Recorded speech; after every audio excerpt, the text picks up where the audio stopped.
Hey guys, how are you all? Welcome to Let's Start Story on What If Godlike Naruto is Konoha Scarlet Lightning and Yugito husband. So do 4 blue hearts comment. Be sure to subscribe to our channel and like this video and please share with your friends and watch till end. Also check out Patreon for I have upload Naruto X Rias and Akino uncensored spicy version, link in description. When one looks down on Konohagakure no Sato, one would usually say it is a very peaceful village.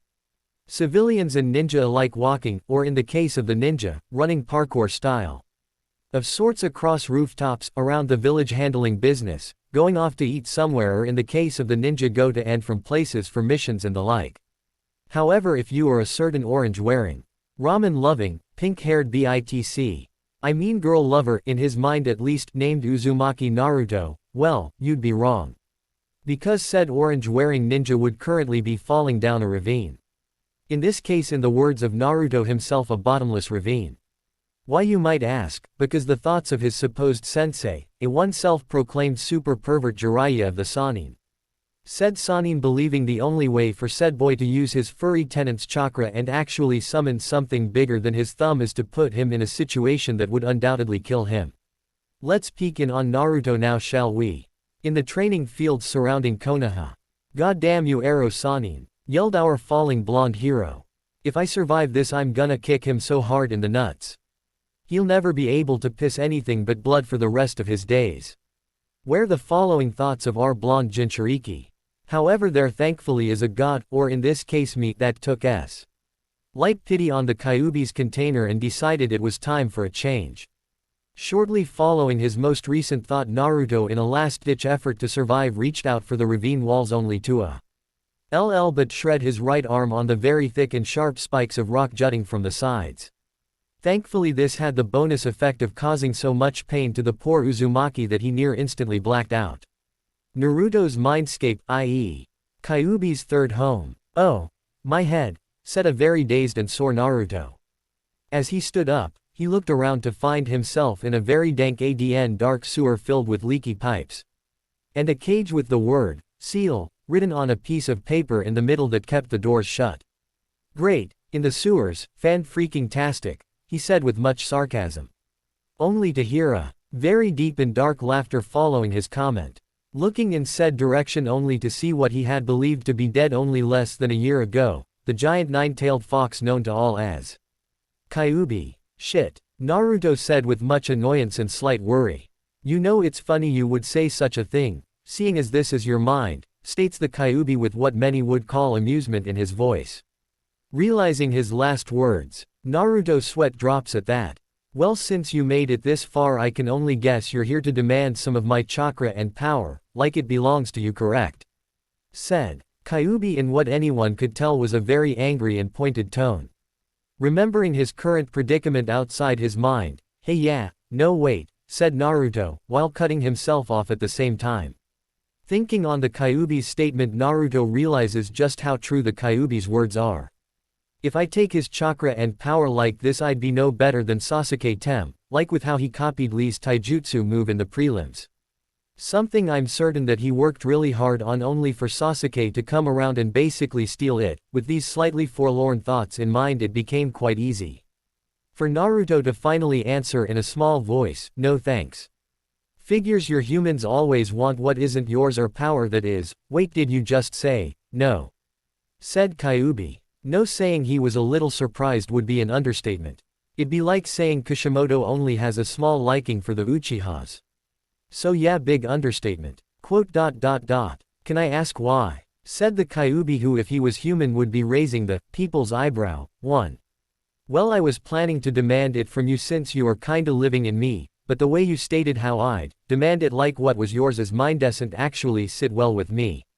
I mean, it'd be too much like stealing, and while I have stolen from others in the past, it was only cause they kinda stole from me first," said Naruto, thinking back on all the times he'd been overpriced by most shops in Konoha only to, at night, come back to steal a few items to get even. "Huh, you're the only human I've ever met that actually turned down using my power or anything about me. Hey, you're like the anti-Uchiha actually, he," said the Kyuubi while laughing at his own joke. Hearing this only made Naruto have a bead of sweat fall from his head a second time. I'll take that as a compliment. I guess. Though now I have to figure out a way from falling to my death, you wouldn't mind lending me some of your chakra real quick, would you, at least to get out of this small mess that pervert put me? Would you? Asked Naruto in a very nervous and surprisingly respectful tone of voice. I mean, he was still falling with a busted arm after all. The Kyuubi looked down on his third container. After a few seconds of staring at him, he lowered his head while still looking into the eyes of Naruto. I could do that, but how about we strike a different deal? Instead of me lending you some of my chakra, we could do something else instead, stated Kyuubi. Like what? I can't really think of anything else you could do for me while being locked up like that, not to mention I do. Ain't really have the time to be discussing with you any deals since I'm still falling to my death here, said Naruto in an even more nervous and now panicked voice. Well, first of all, don't worry too much. Time is slower here since the mind perceives things at a much faster rate, so you're still falling, yes. But you're not even close to the bottom yet, said the Nine Tails. Visibly relaxing after though say words, Naruto looked back at the Kyuubi asking him to continue. First, I want you to answer me this. During the few times you used my power, during your battle with that ice girl too, and the time in the forest with that snake woman, did you not feel sore or exhausted afterwards? Asked Kyuubi with what could be an inquisitive look on his face. Now that you mention it, I did feel a bit sore after my fight with Haku-chan, and I did feel pretty exhausted even after I woke up in the forest after being knocked out fighting that snake woman. Why? Naruto asked in return. The reason is, even though you're my Jinchuriki. Seeing Naruto's confused expression, it's a human term for you in containers of my other siblings. Seeing him nod, he continues, and you have had me sealed in you since birth. Your body will still never truly be able to handle my power. The sore feeling you get is from my chakra being forced into your body. As time goes on, you would be able to harness more, but you'd still be feeling after effects. Plus, the strain it causes you and your chakra coils from the use can get substantially worse, said Kyuubi in a lecture-style voice. Naruto was starting to see similarities between Iruka and Kyuubi as he continued on. But what does this have to do with anything? I mean, all you're really saying is that no matter what I do, I'd never safely be able to use your power or chakra, said Naruto, cutting Kyuubi off from his next sentence. However, after a quick glare from Kyuubi, that clearly said, "Shut up, I'm getting to that," said Biju continued, "Yes, that is true, but there's something I've thought on. This problem most only ever happens when a Jinchuriki uses our power and puts stress on said container's own chakra pathways. We Biju don't have pathways. We are physical constructs of chakra. So said pathways neither exist nor are needed.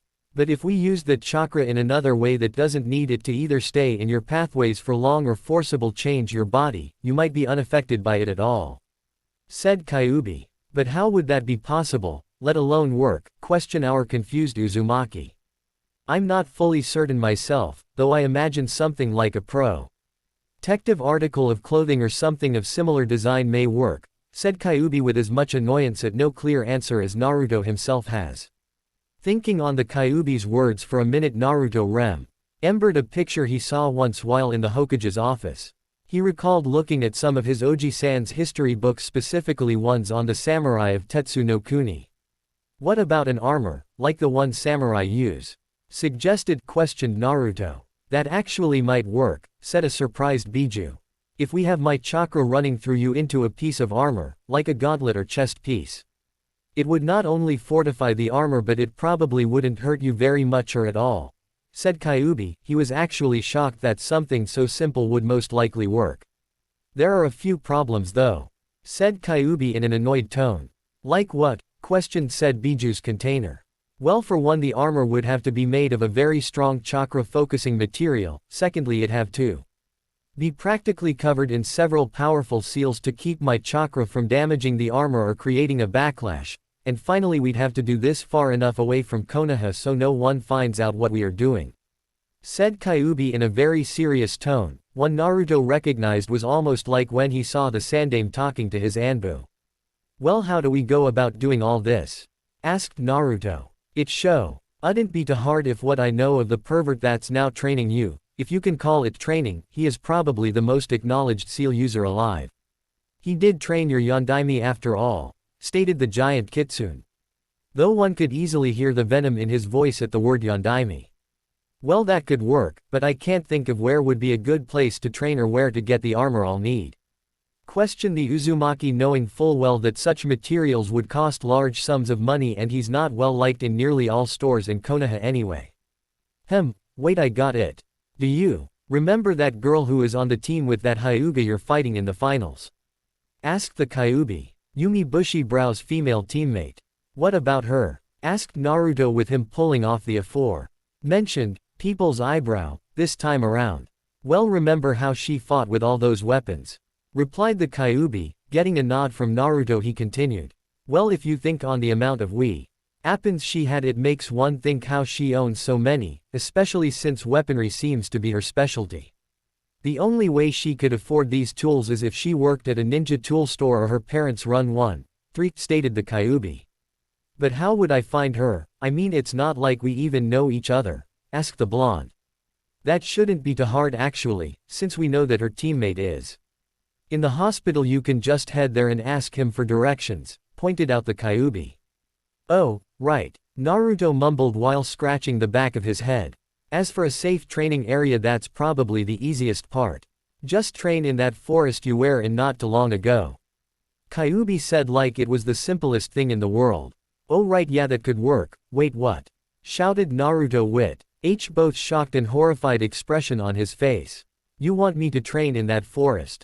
Are you nuts? Yelled our favorite blonde Uzumaki, who looked as horrified as a 4-year-old child being told there is no Santa Claus. Kyuubi just looked at Naruto like he was stupid. Of course I'm telling you to train there, it's probably the most safest place, stated the fox with no true concern in his voice. Naruto still just looked shocked. Safest? That place is a death trap.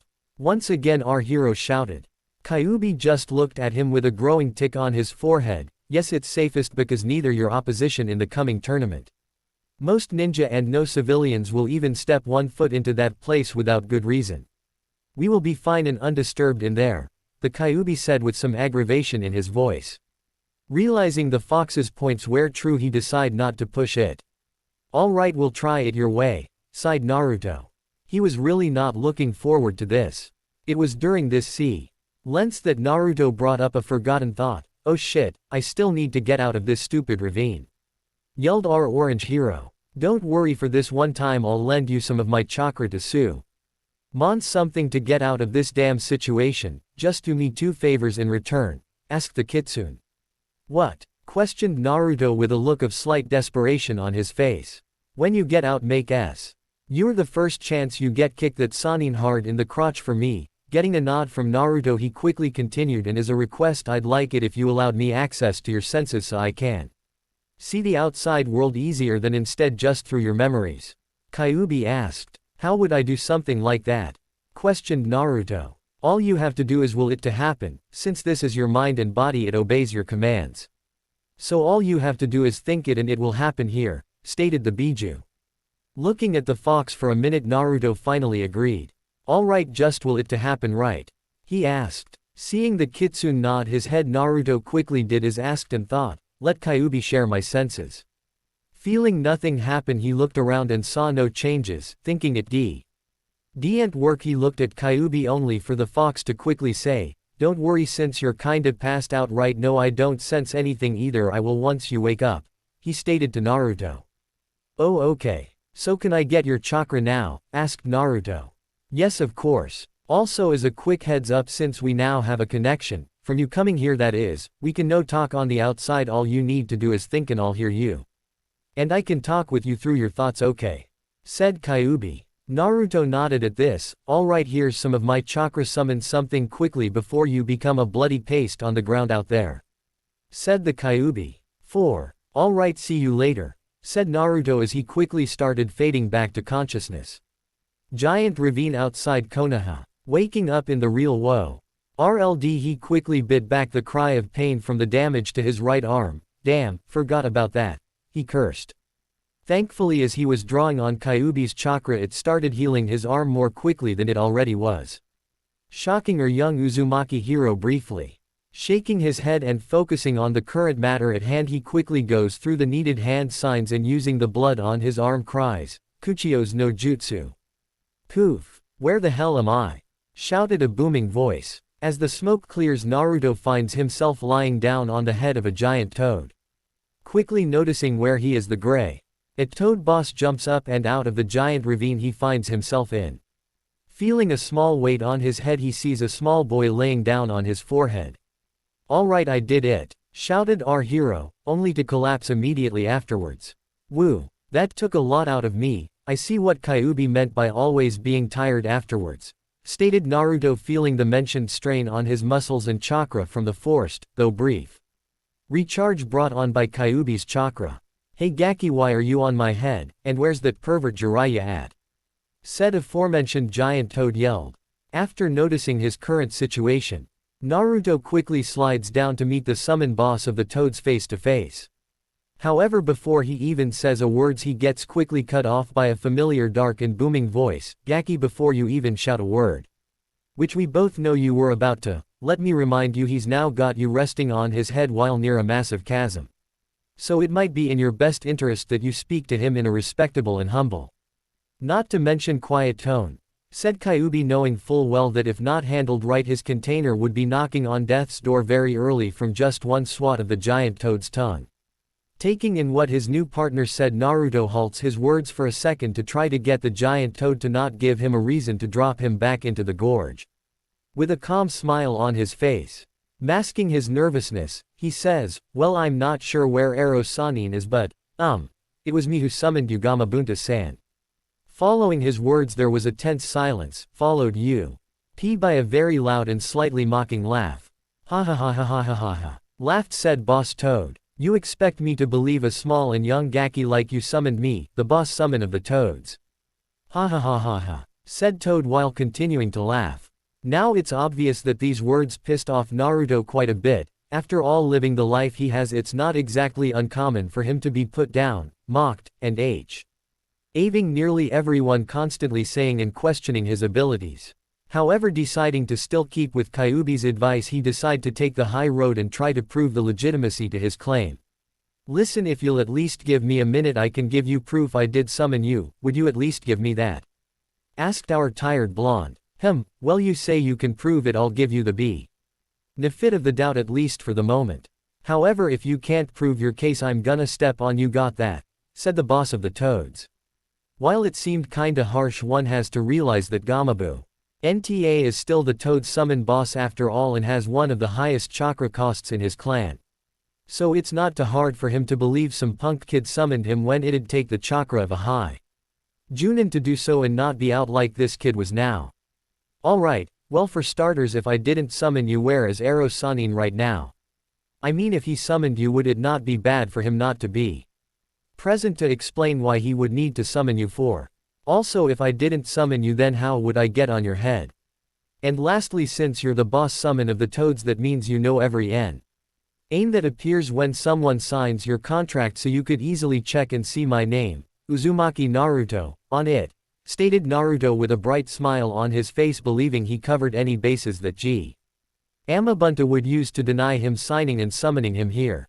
Gamabunta paused in his comeback to go over all that the little Gaki presented to him. "The Gaki's right, Jiraiya would know better than to summon me and not be present. I'd kick his ass regardless where we were if he did so next time I'd see him. And he's right on the contract part too. I'll have to check on that after returning home after this matter settled. Lastly, he's right on the landing reason too. There's no way I'd have been summoned with this Gaki right on top of the summoning seal," thought Gamabunta.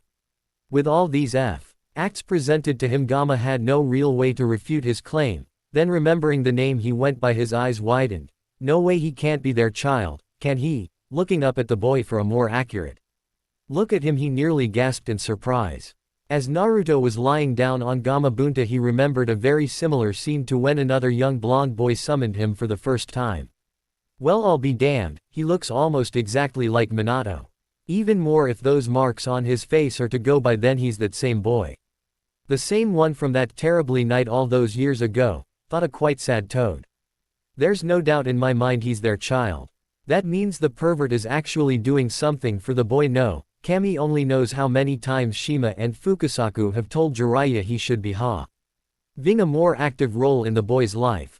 With all this presented to me, I can only think of one thing to do, and that's take the boy under my wing and train him with Jiraiya and the elder toads. His mind made up and thoughts organized on the matter, Gamabunta decide to give one last test for his newest summoner. Alright kid, you got me on those points of yours, though just because you could summon me isn't fully enough for me to accept you as my summoner, or at least one who I will allow to summon me. Seeing Naruto's confused and slowly angered face, Gamabunta quickly cuts him off.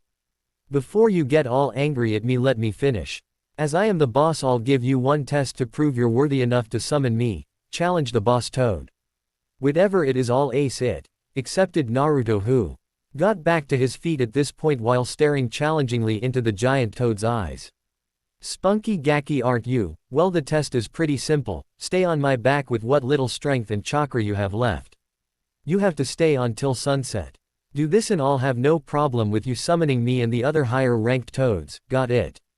Said Gamabunta, looking at Naruto. Just bring it, said Naruto, with a determined expression on his face while signaling the boss toad with the universal hand signal for, bring it. Seeing this, said toad could only smirk while thinking of what an interesting new summoner he has. Time skip 3 hours. We now find our blonde-haired hero exhausted and sore, but all around happy. He'd just finished his test with the boss toad Gamabunta and lasted the entire 3 hours before sunset to pass. Feeling his exhaustion get to him, he decided to rest here for the night, being far too tired to move. Seeing his newest apprentice asleep, Jiraiya returned to the remains of the forest Gamabunta flattened during his test. With a pleased smile on his face, he gently picked up Naruto and took him to his apartment to rest while leaving a note for him to tell him where to find him tomorrow for his next training session. He mastered that a lot faster than I thought he would. I guess I can find him something else to work on. No. Sensei said he learned the Kage Bushin no Jutsu some time ago. I wonder if he knows the memory feature. I'll ask him tomorrow and see where it takes us from there, thought one white-haired Sanin. The next day. Damn son. Go burn in hell. Cursed a sleepy and irritated Uzumaki, not even realizing the stupidity of his statement. After trying and failing to get the damned giant fireball in space to leave him be, he slowly but surely got out of bed. Only to blink and realize he's not outside in the training fields where he recalled falling asleep at last night. How the hell I get here? Could have sworn I was in the training fields, thought the confused Naruto. Looking around for a second, he spies a note hanging on his door. Getting up and reading it, he then realizes Jiraiya brought him back here following his passing out. The old pervert brought me back. I guess that was nice of him, thought Naruto. Going over the note again, he notices Jiraiya asking to meet him around 9 AM at Ichiraku's. Looking over at his clock, he sees it's only a little past 8. Realizing he should get moving so he can be there on time. After all, he'd rather not want to be late like his other sensei makes a habit of doing. Quickly shower. And grabbing a bowl of instant ramen, he's about to get it ready when a deep and familiar voice speaks up. Don't even think about it, Gaki. Shouted the Kyuubi. Wah. Kyuubi, what the hell? Yelled. Back are both surprised and angry Uzumaki. You wanna be stronger to beat that Hyuga? Well, here's lesson number 1 from the great Kyuubi sensei. Eat healthier food. Also speak through your thoughts, Gaki. Don't need people questioning you after all. Said the Kyuubi, who quickly followed up with, besides, ramen isn't too healthy to eat constantly like you do. Heck, I bet it's part of the reason you're so short right now. The Kyuubi finished stated, knowing that Naruto's height was a sore spot for him. Before he could even say another word, Naruto once again stopped to think, and after hearing Kyuubi's last statement on the matter, begrudgingly accepted it. After all, if it meant getting bigger, he'd suck it up and start eating less ramen for the time being. So putting away his instant ramen, Naruto grabs a few fruits that had been left on his counter, most likely from Jiraiya or Kakashi, he figured, and walked out of his apartment to go see said pervy sage. As he was locking his door, I decided to remind Naruto of their conversation from yesterday. Gaki, don't forget to ask the pervert to teach you anything he has on Fuinjutsu when we meet up with him. Don't worry, I haven't forgotten. Also to head over to the hospital to see Lee and ask where his teammate lives, right? Asked Naruto. Yeah, Also don't forget to kick him in the nuts for the both of us from pushing you down that ravine, replied Kyuubi, with a bit of maliciousness in his voice. I won't, replied Naruto, who also had a touch of maliciousness in his tone as well. At Ichiraku Ramen, we find said Toad Sage A.N.D. super pervert quietly enjoying the weather while waiting on his newest apprentice to show up to further his training for the upcoming exam finals. When suddenly he felt a very uncomfortable chill run up his spine. What the hell was that? Haven't felt a chill like that since the time I peeped at the one hot spring only to discover Shizune was in there, thought Jiraiya with a bit of paranoia remembering that day. Said incident led to a particularly bad beating suffered from Tsunade for peeping on said apprentice. Not as bad as when I peeped on Tsunade herself or the time I peeped on Kushina, but it's up there. With these thoughts in mind, Jiraiya figured it'd be best not to go collecting any research until after the exams were over. Not realizing his approaching apprentice was planning to invoke untold pain and embarrassment for the Sannin in the coming weeks. Once again we find the relatively calm and quiet as a morning city can be, broken by the high-pitched screams of Konoha's self-proclaimed super pervert. Said pervert currently hold his package while crying on the ground. Reason being, well, his newest apprentice not liking the early idea of being thrown over a seemingly bottomless canyon would make sense. At least to everyone but Jiraiya. That was for yesterday pervy sage, said our blonde hero currently standing over said sage. After resting for a little while, said sage, with some difficulty, climbed to his feet and moved to sit down for a moment to heal his sore groin. Okay, I might have deserved that, was the first words from Jiraiya. Damn right you did, muttered Naruto, feeling much better after delivering said divine punishment. Alright, okay, now since you proved yourself worthy to Gamabunta and were able to summon him, I guess we can move on to something else to train in while every so often going back to summoning. How's that sound, Gaki? Asked Jiraiya. Fine, I was going to ask you for some training in Fuinjutsu anyway actually, stated Naruto. Hearing his apprentice's request, he looked at him with a touch of surprise. Really? Huh, figured you be asking for ninjutsu or taijutsu, remarked Jiraiya. Any particular reasons why? Asked the Toad Sage. Well, I figured I got this giant ass seal on my stomach, I'd kinda like to learn more on the field since sealing is kinda a major factor in my life since beer. Naruto retorted with a noticeable amount of annoyance in his voice. Noted his tone, Jiraiya was quick to agree, saying he'd start on that in a bit only to be cut off by Naruto. You think you could instead train me in Fuinjutsu while I head over to the hospital instead? Questioned Naruto. Jiraiya, hearing his idea, was of course confused. Naruto, you do realize I'd have to train you, so you can't go to the hospital at the same time, said Jiraiya with an expression that could be read as, are you an idiot? Seeing the expression, Naruto quickly made a cage bunshin and while pointing at T said, no, you're train this Naruto in Fuinjutsu, while I head to the hospital to go see a friend. Realizing Naruto meant to use the memory ability from his cage bunshins, he asked for him to make a F.W. more while stated he'd see him back here around lunchtime. Nodding his head and making 4 more bunshins, both sensei and student parted ways. One to the hospital to see about his newest project, ND1 to train some clones in Fuinjutsu. -10 minutes later, Konoha Hospital. Walking up to the entrance, Naruto headed up to the reception desk only to spot one of the people Naruto needed to see already walking off. Guy-sensei, hey wait. Called Naruto, seeing the spandex wearing Junin about to walk off. Hearing his name called, Guy turned to see Naruto walking up to him. Yosh. Hello Naruto-kun. Might I ask why you were looking for me on this youthful day? Shouted Guy, only to be given the stink eye from the receptionist for his loud voice. Quickly lowering his volume so as not to be thrown out, Guy said, I'm sorry. Yes Naruto, is there something I can do for you? Seeing he had Guy's attention, Naruto brought up the question Kyuubi mentioned to him the other day. Hey Guy-sensei, I was wondering, does your student Tenten happen to work at a ninja weapon shop or smithy? Questioned Naruto. Guessing where this was going, Guy said, yes she does. I can assume you're asking so as to get some new equipment before the finals. Yes, he said with a questioning look. Yeah, I'm gonna need some really high-grade stuff for some things I'm working on, and I figured with all the weapons used during her match in the prelims, she might either know or work at a shop said Naruto with a curious look on his face. I see. Well, if that's the case, I would have no problem taking you there after I stop in to see Lee. If that's not a problem, asked Konoha's green beast. No, that's fine, I was going to see Lee while I was here anyway, said Naruto while giving a sad smile, remembering the damage Lee suffered at the hands of Gaara. Yosh, your flames of youth indeed burn brightly to come and see an injured comrade, Naruto-kun, yelled Maida Guy while giving his patented good guy pose, sparkling teeth included. Twitching a little at the poses, Naruto quickly suggested seeing Lee before the nurses kicked Guy out for shouting again while hearing Kyuubi in his mind shouting, "Ah! My eyes, what is that thing, Kit? It's just Guy-sensei, and where have you been? You haven't said a thing since breakfast," questioned Naruto, while trying to keep from giving any hints to his inner conversation. I've been going over some more ideas for the armor, mostly finalizing anything we went over last night, Kyuubi stated, who was currently looking over a massive blueprint of the armor in Naruto's mind.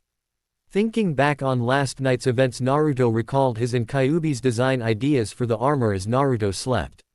They came across several ideas, most concerning the process of how to match ACH armor piece for one of Kyuubi's tails. After many hours the basic designs were done. They currently mapped out that a set amount of Kyuubi's chakra would be focused on a single piece of armor. The equivalent of Naruto drawing forth a tail of chakra would be 1 piece of armor per chakra tail, thereby making it 9 pieces of armor, with 1 tail per piece. They decided on the unlocking feature to be the following: first tail equals right gauntlet, second tail equals left gauntlet, third tail equals armored boots and greaves both legs, fourth tail equals shosas both upper thighs connects to boots, fifth tail equals pauldrons both arms, connects to gauntlets. Sixth tail equals armored belt, seventh tail equals chest armor connects with belt to connect arms and leg armor together, eighth tail equals helmet covers entire head and neck, ninth tail equals unique attachment cloak, cape, mantle, etc. The last part was inconclusive at the moment, so Naruto and Kyuubi decided to let that one be left up for a later attachment. Naruto yelled on Rock Lee. Looking around, Naruto quickly sweat dropped. I really need to pay more attention to my surroundings, thought Naruto. It seemed during his recollection of his armor design plans with Kyuubi, he and Guy made it to Lee's hospital room. Oh sorry Lee, I was a bit preoccupied with my thoughts at the moment, said Naruto while scratching the back of his head and smiling. Sometime later, we find Naruto following Ado Guy outside the hospital and heading towards, what Naruto assumed, was Tenten's shop.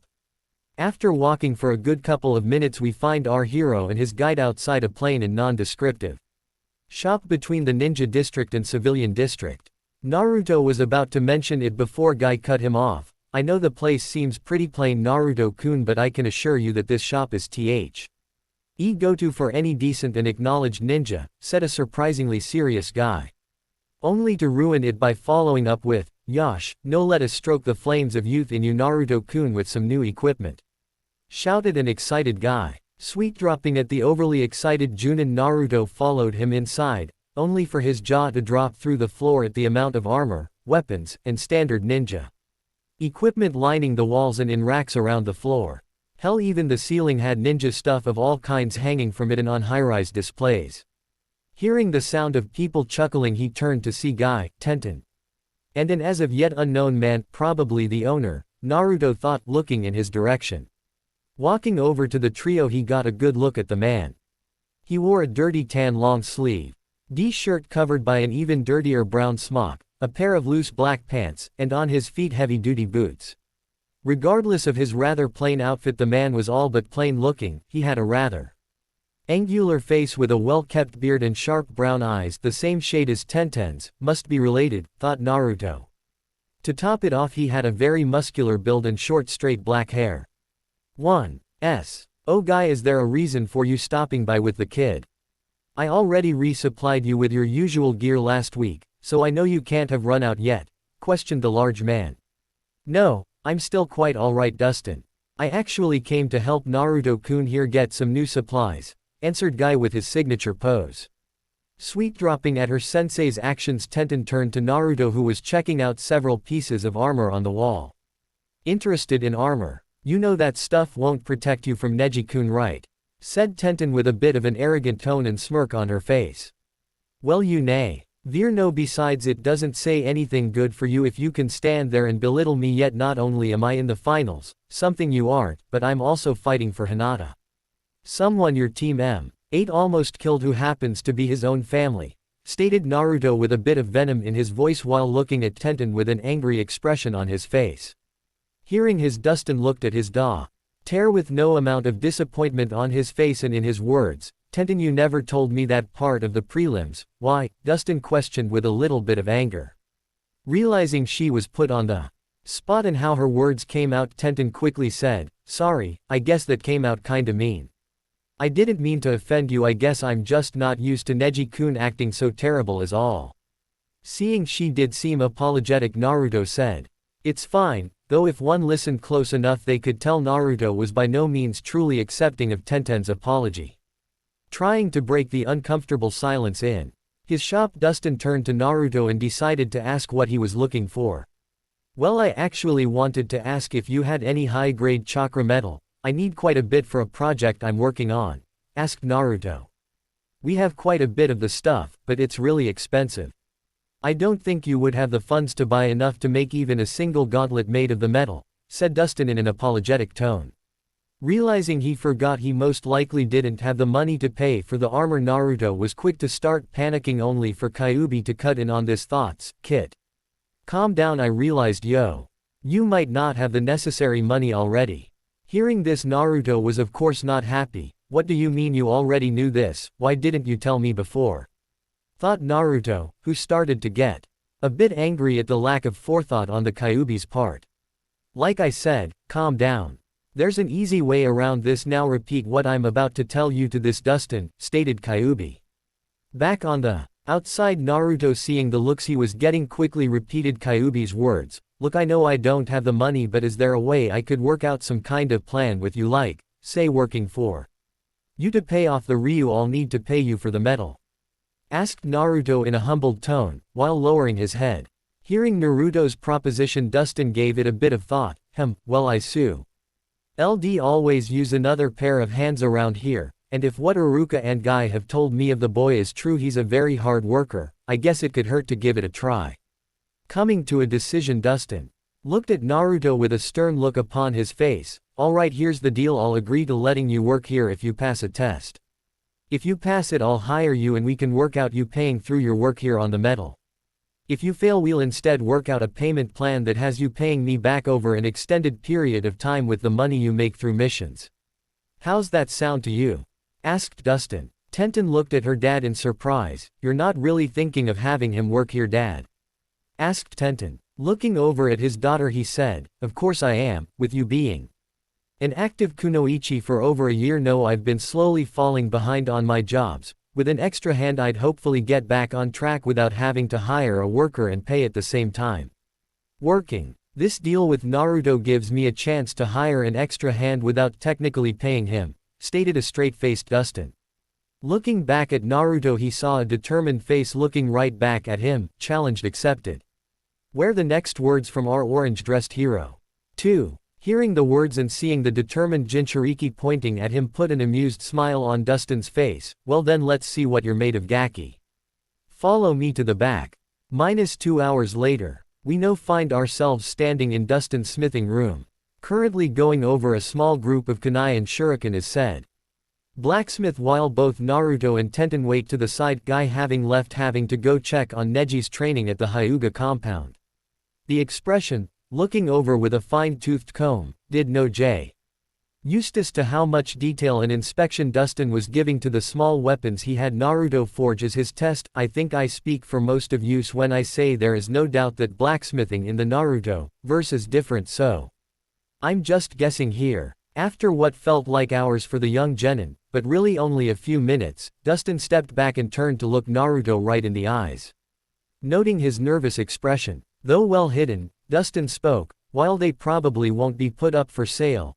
At these words, Naruto looked a little downtrodden. I will say for your first time it's be better to put them up on a display. You're hired. Hearing these words, Naruto and Tenten had different responses. Really, alright, shouted our blonde hero, while our favorite weapons mistress had this to say. What? Not even my first weapons got that much praise. How could his be any better? Yelled an irate Tenten. Seeing the anger on his daughter's face, Dustin quickly reminded her that her first attempt was at the age of 10. And she was his daughter. He expected her to be far more better from being around them since birth. Masumi, your first try compared to Naruto's is a totally different story by way of background. While you have my training from your academy days, his was only from his own instincts and the instructions I gave him. The boy has a natural talent for smithing in the same regard your teammate Rock Lee has a natural talent for taijutsu, said Dustin with an utmost serious expression on his face. Seeing he had their undivided attention, he continued, when Guy Priya chess his belief on natural talent and hard work talent is very much right. Every person is born with a natural skill or talent at birth in my mind. Some have an interest and work hard at it, while hers have a natural attunement to a specific field. In your case Tenten, while you have a natural born gift for forging, Naruto has a natural gift of the hard worker. When he sets his mind to something, he gives it over 100% effort regardless of what it is or how hard it may be. At least that's what Iruka and the Sandaime have told me, stated Dustin. Starting to understand her father's words, Tenten turned to Naruto. Look, I'm sorry for my earlier words. It was wrong of me and I hope if it isn't too much trouble if we could try again, asked Tenten with a bit of hope in her eyes. Thinking it over in his mind for a bit, Naruto looked back at Tenten. Sure, apology accepted. However, I suggest you not make the same mistake twice. The last thing I wanna deal with while working here is a female Neji, okay? Naruto stated, more so then asked of Tenten. Realizing her earlier remarks were within that territory, she quickly nodded her head while agreeing. Seeing the two finished, Dustin quickly called back Naruto's attention. Alright, now then, with all this out of the way, I've been meaning to ask Naruto, what exactly do you need all the metal for and how much as well? Asked Dustin with a curious look on his face. Well, I actually want to keep that a secret, but I guess since all both being working on it here and using your supplies, I can say this much. I'm going to create a unique full bow dye armor that crosses between ninja and samurai, while using my special chakra with it, said Naruto. Dustin, realizing what he meant by special chakra, looked at Naruto with both interest and a little fear. Seeing the fear in his eyes, Naruto quickly stated, but don't worry, I'll be having Jiraiya-sensei helping me with that part so you don't have to worry. Nodding at that, since Jiraiya is Konoha's premier and most acknowledged seal expert, Dustin sighs a little in relief. Before any more can be said, all three hear the doorbell chime. Realizing he never fully closed up the shop, Dustin heads front while being followed by the two genin. All three come out to see one Jiraiya walking in the shop with a slightly annoyed expression on his face. Seeing the Sannin in the shop, Naruto realizes it's past 12 and forgot to meet up for lunch with the Sannin. Seeing his wayward apprentice in Dustin's shop, like Meta Guy said he'd be, Jiraiya says, there you are Gaki, I've been looking all over for you. If it wasn't for Guy, I'd still be searching for you right now.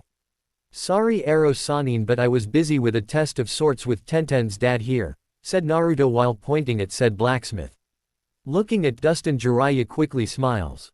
Good to see you're still doing well, Dustin. And I'm guessing the young lady here is your daughter Tenten you told me about some time ago. Smiling back at the Toad Sage, Dustin replies, indeed. It's good to see you again, to Jiraiya-sama. And yes, this is my Tenten-chan, said blacksmith, placing a hand on his daughter. Then realizing what Naruto called Jiraiya a second ago, he starts laughing out loud. Ha ha ha ha ha, Ero Sannin, that's a new one. Ha ha ha ha. Remembering what his apprentice called him, he quick bops him on the head. Ow, what was that for Ero Sannin? Yelled Naruto with a look of annoyance, only to get the same look in return. How many time do I have to tell you not to call me that? Yelled said angry perverted sage. Calming down for a moment, Jiraiya decided to ask what Naruto was doing at Dustin's to begin with. I came to get some new gear and to learn blacksmithing from him, said Naruto. A little surprised at Naruto's newest interest, Jiraiya asked. Not to common a field for an active ninja to be taking, what exactly do you want to learn it for? It's a bit of a secret project that I'll explain later, Naruto stated with a bit of an excited look on his face. Figuring he won't hear more till later, Jiraiya decided to bring up a thought that had come to mind during his search for Naruto earlier.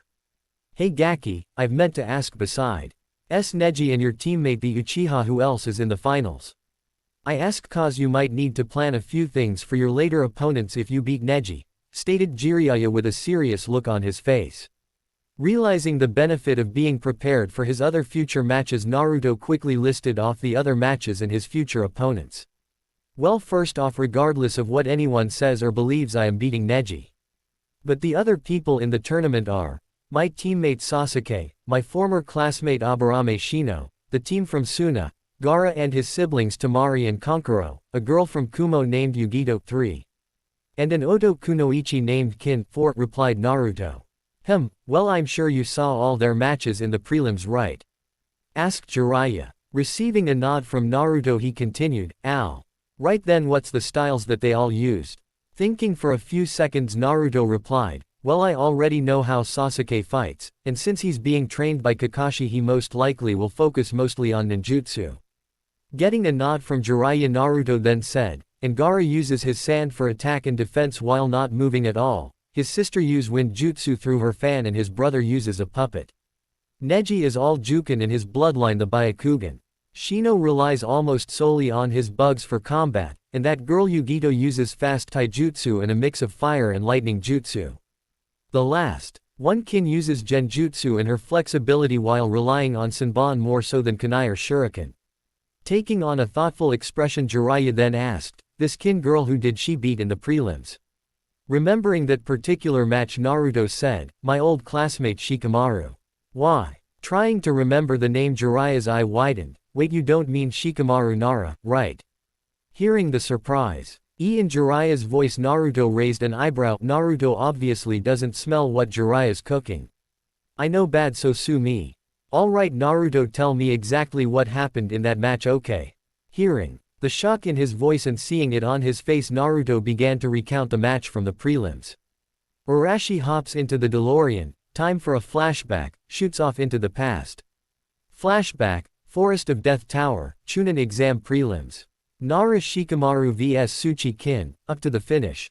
For all intents and purposes, Tsuchi Kin was screwed. Not only was she completely at the mercy of her opponents' Kage main no jutsu, but her main strategy and specialty failed her. At least that's what it looked like to the unassuming viewer, which was actually everybody in the room.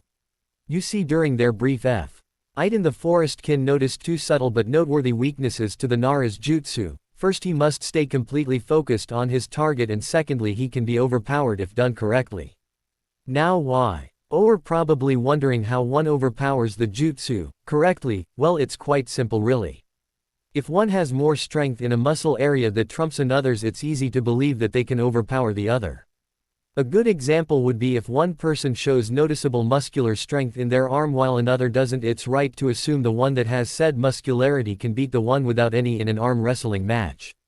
Now in the case with Kin, she decided, with what little knowledge she had on the Nara, was that because he is in nearly every way the definition of a slacker, he most likely doesn't train nearly that much on his physical ability and more on his family jutsu. Taking that into consideration, she uses the natural flexibility she has from being not only female, seeing as females biologically have more flexibility than males, her kunoichi training, and then the extra training she took in making her body far more flexible than any other kunoichi around her age could have at this point in time. She stretched her back farther than Shikamaru did to not only miss giving herself a very nasty concussion, but also the kunai meant to distract her. After not hearing a low thump from his opponent hitting the wall, Shikamaru, while looking from between his legs, noticed Kin perfectly fine and still conscious. It was at this point everyone realized that Kin somehow was able to keep herself from going head first into the wall. Quickly getting over his shock, the Nara couldn't help but question, how did you do that? Deciding to be a bit smug of her clever tactic, Kin spoke up. While you may have control on my body, you neglected the fact that since I'm a girl, my physical makeup is different from yours. Because of that, I was able to with some difficulty contort my back a bit more to miss the wall. Hearing her explanation and realizing his minor mistake, Shikamaru, and those still in the room, stood with widened eyes and some having unhinged jaws, mostly those of the Konoha Junins and Team 10. The best part is, if my guess is right, since you certainly seem for all intents to be a total slacker, I highly doubt you'll be able to hold this position much long. While I could probably hold it all day, stated a confident Kin. Coming to the same conclusion Kin had, Shikamaru was faced with a dilemma: if I realize the jutsu, she will be on the attack again and most definitely not fall for the same trick twice. On the other hand, I can't hold this position for much longer, not to mention I'll use up all my chakra and she will still most definitely still have plenty of her own left. Troublesome thought, or what seemed to be screwed Nara. Deciding that letting her free and conserving chakra was better than having none, Shikamaru released his jutsu and pulled himself back upwards. Only to notice Kin charging straight at him far quicker than before and in such a way that he wouldn't be able to recapture her, i.e. in a zigzagging pattern. Once she ed in on him, Kin began a fast and interesting taijutsu assault. In fact, it looked like she was dancing and fighting at the same time. 5.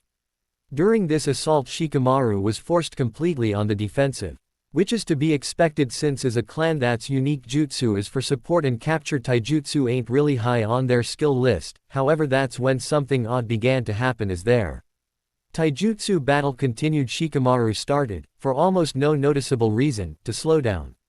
Stands. What's Shika doing, is he tired or something, said a worried Choji. Giving a more focused look at the fight, Asuma started to notice something really wrong with the fight. No, it's not him being tired, it's like he's slowing down on purpose, said a shocked Asuma. Back to the fight. And Asuma W. As right as they watched on as Shikamaru's reaction time and dodging speed grew slower and slower, almost unnoticeable but by those with more experience. Shikamaru himself, noticing his declining speed, looked on as Kin continued her assault and scored a heavy spin kick to his cranium. Seeing her opponent down but not out, Kin quickly grabbed his left leg and with a quick spin to build momentum drop her knee hard on the side of Shikamaru's own. What followed is a very loud and pain-filled scream as Kin broke Shikamaru's left knee. With a quick flourish and pounce on her opponent's prone body, he places a senbon just behind his ear so that if she wanted could pierce it straight to his brain's bottom lobe. Hayate, seeing the situation that the match was in, quickly called the match. Shusa, Tsuchi-kin of Oto. Hearing her name called and seeing no point in continuing, Kin removed herself from Shikamaru's back and walked slowly away. Before she walked up the steps to the ringside walkway, she heard her downed opponent call out to her. How is it you slowed me down? And don't try lying, I was using my chakra to up my speed but I still was slowing down regardless. What was it? Questioned an injured Shikamaru. Deciding to be a little smug with her win, Kin said nothing but pointed at the senbon with the bells she threw near the beginning of the match. Looking at them for a second, he soon realized what it was. You used the sound made from the bells to cast a second genjutsu on me to make me slowly lower my reaction time, didn't you?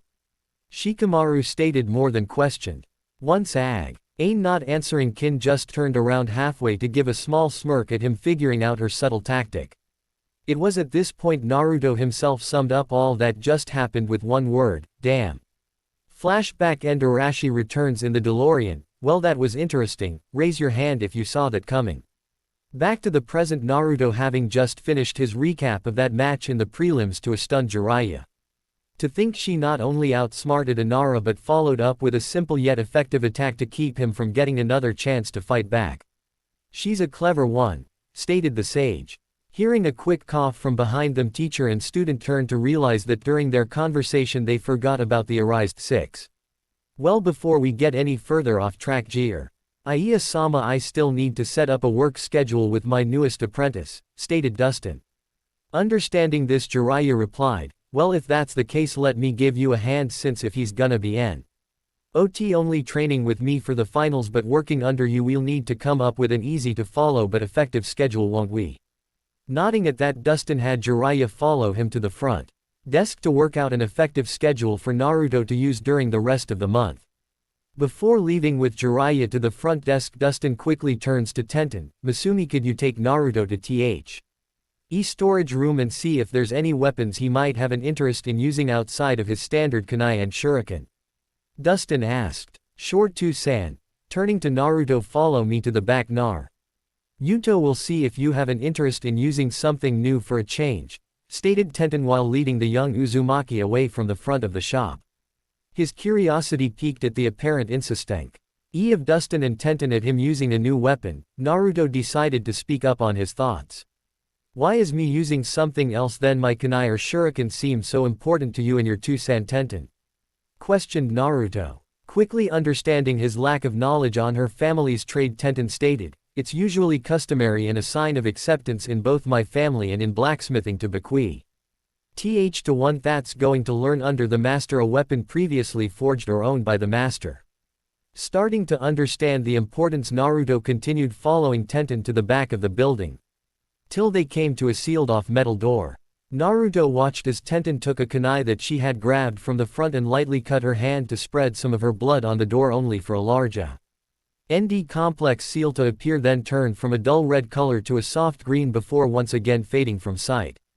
What you just saw is a very strong blood seal a friend of my two Sans placed on this do.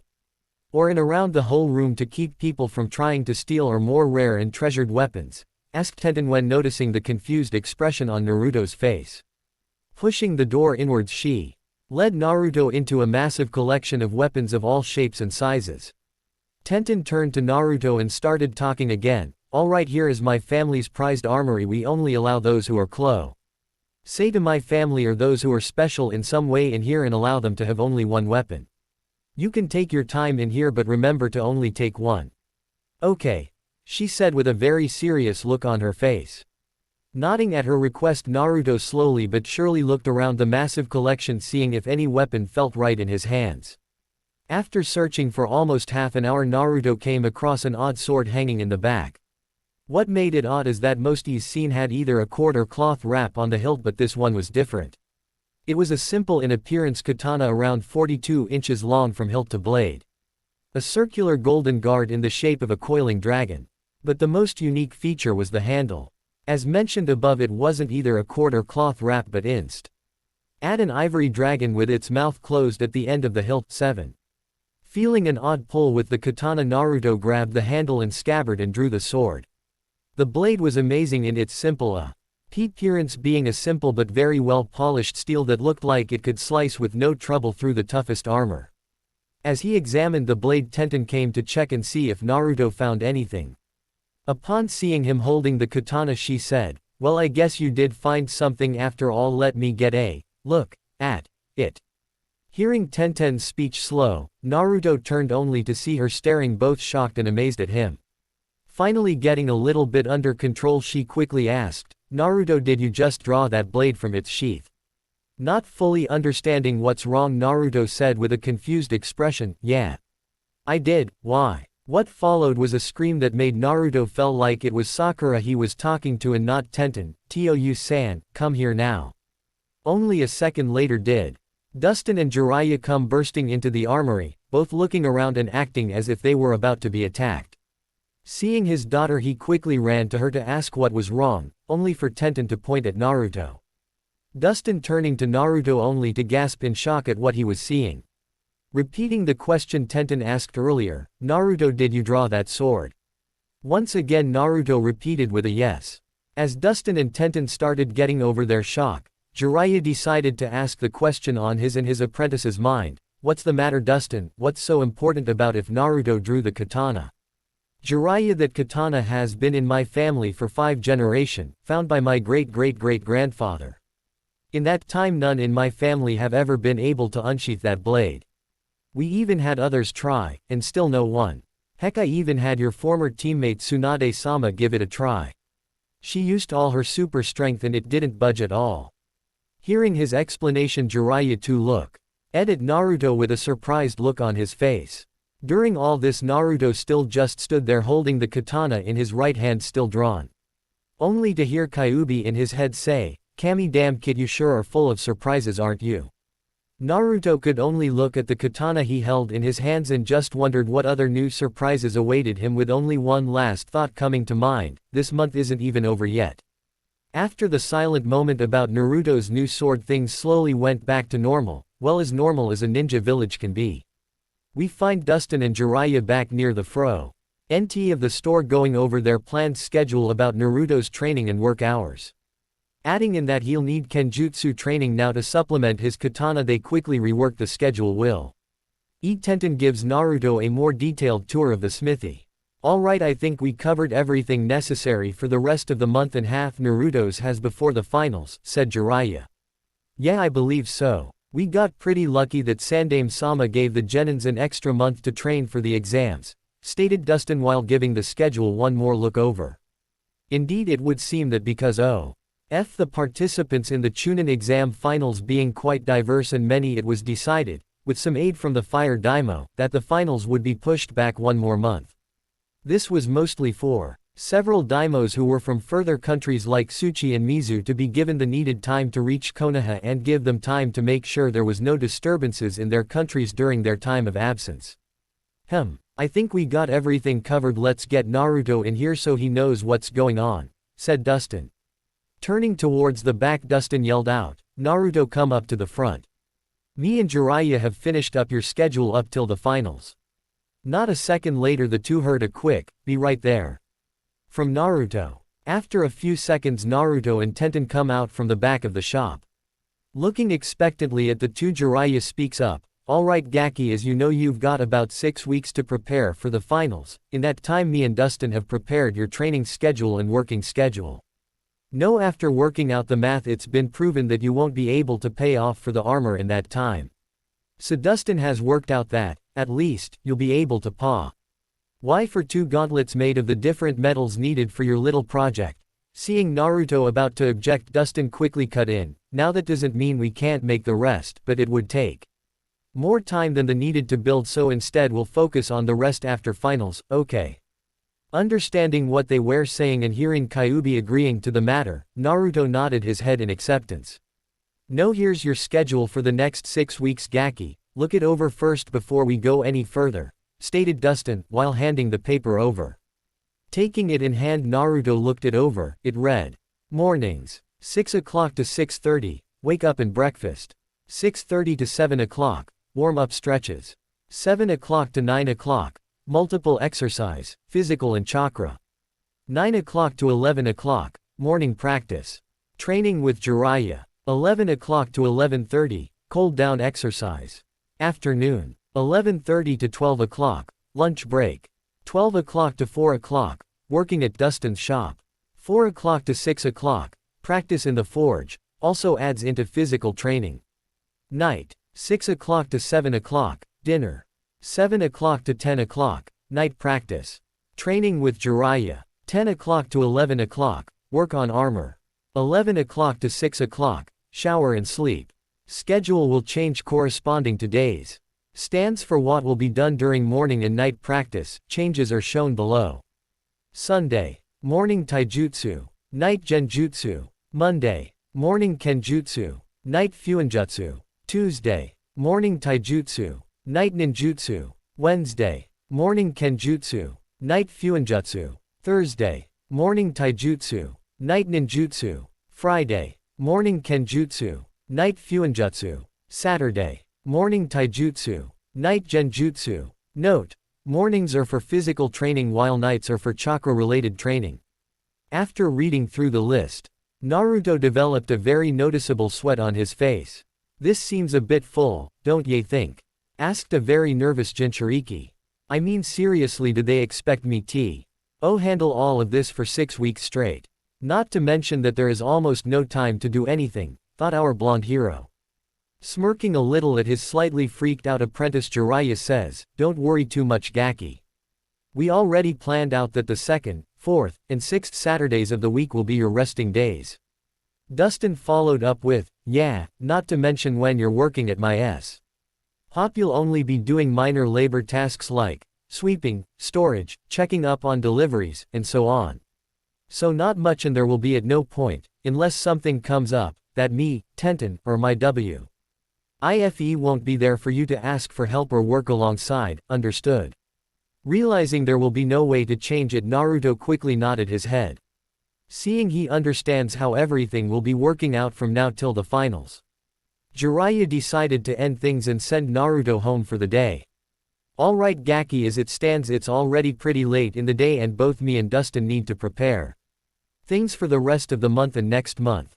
So you can go get yourself something to eat then head home. Meet me at the same training grounds we were at today tomorrow, okay? Getting a nod of H.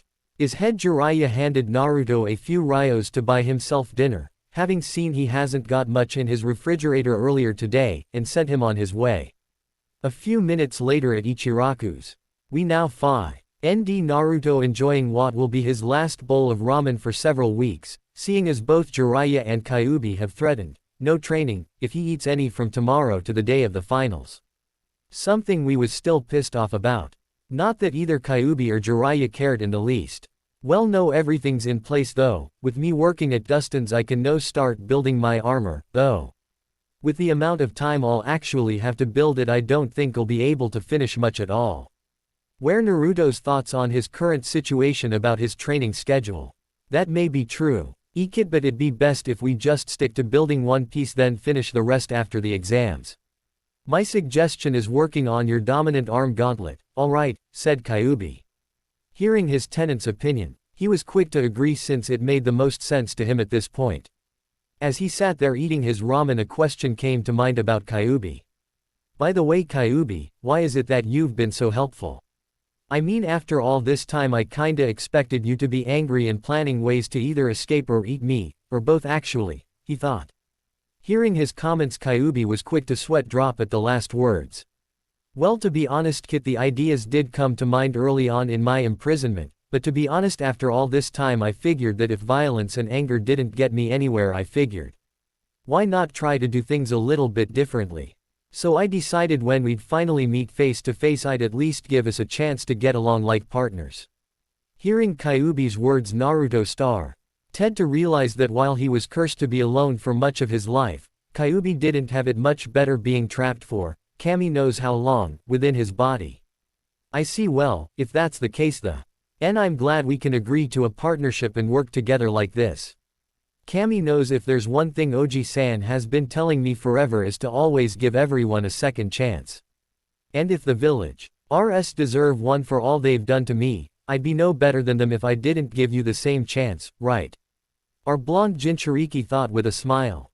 Quickly trying to keep his composure, Kyuubi said back while giving his own foxy smile, although far scarier. Yeah, I guess that's true, huh?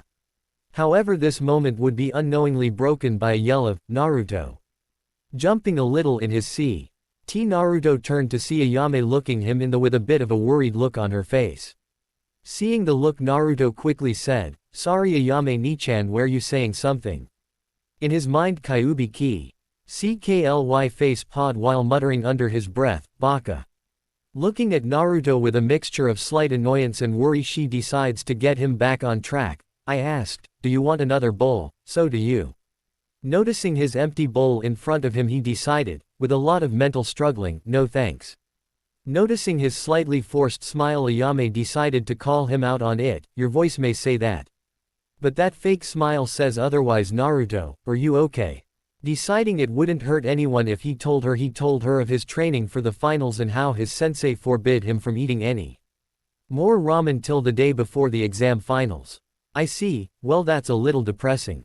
It will be to quite around here while you're training," Ayame said with no lack of sadness in her voice.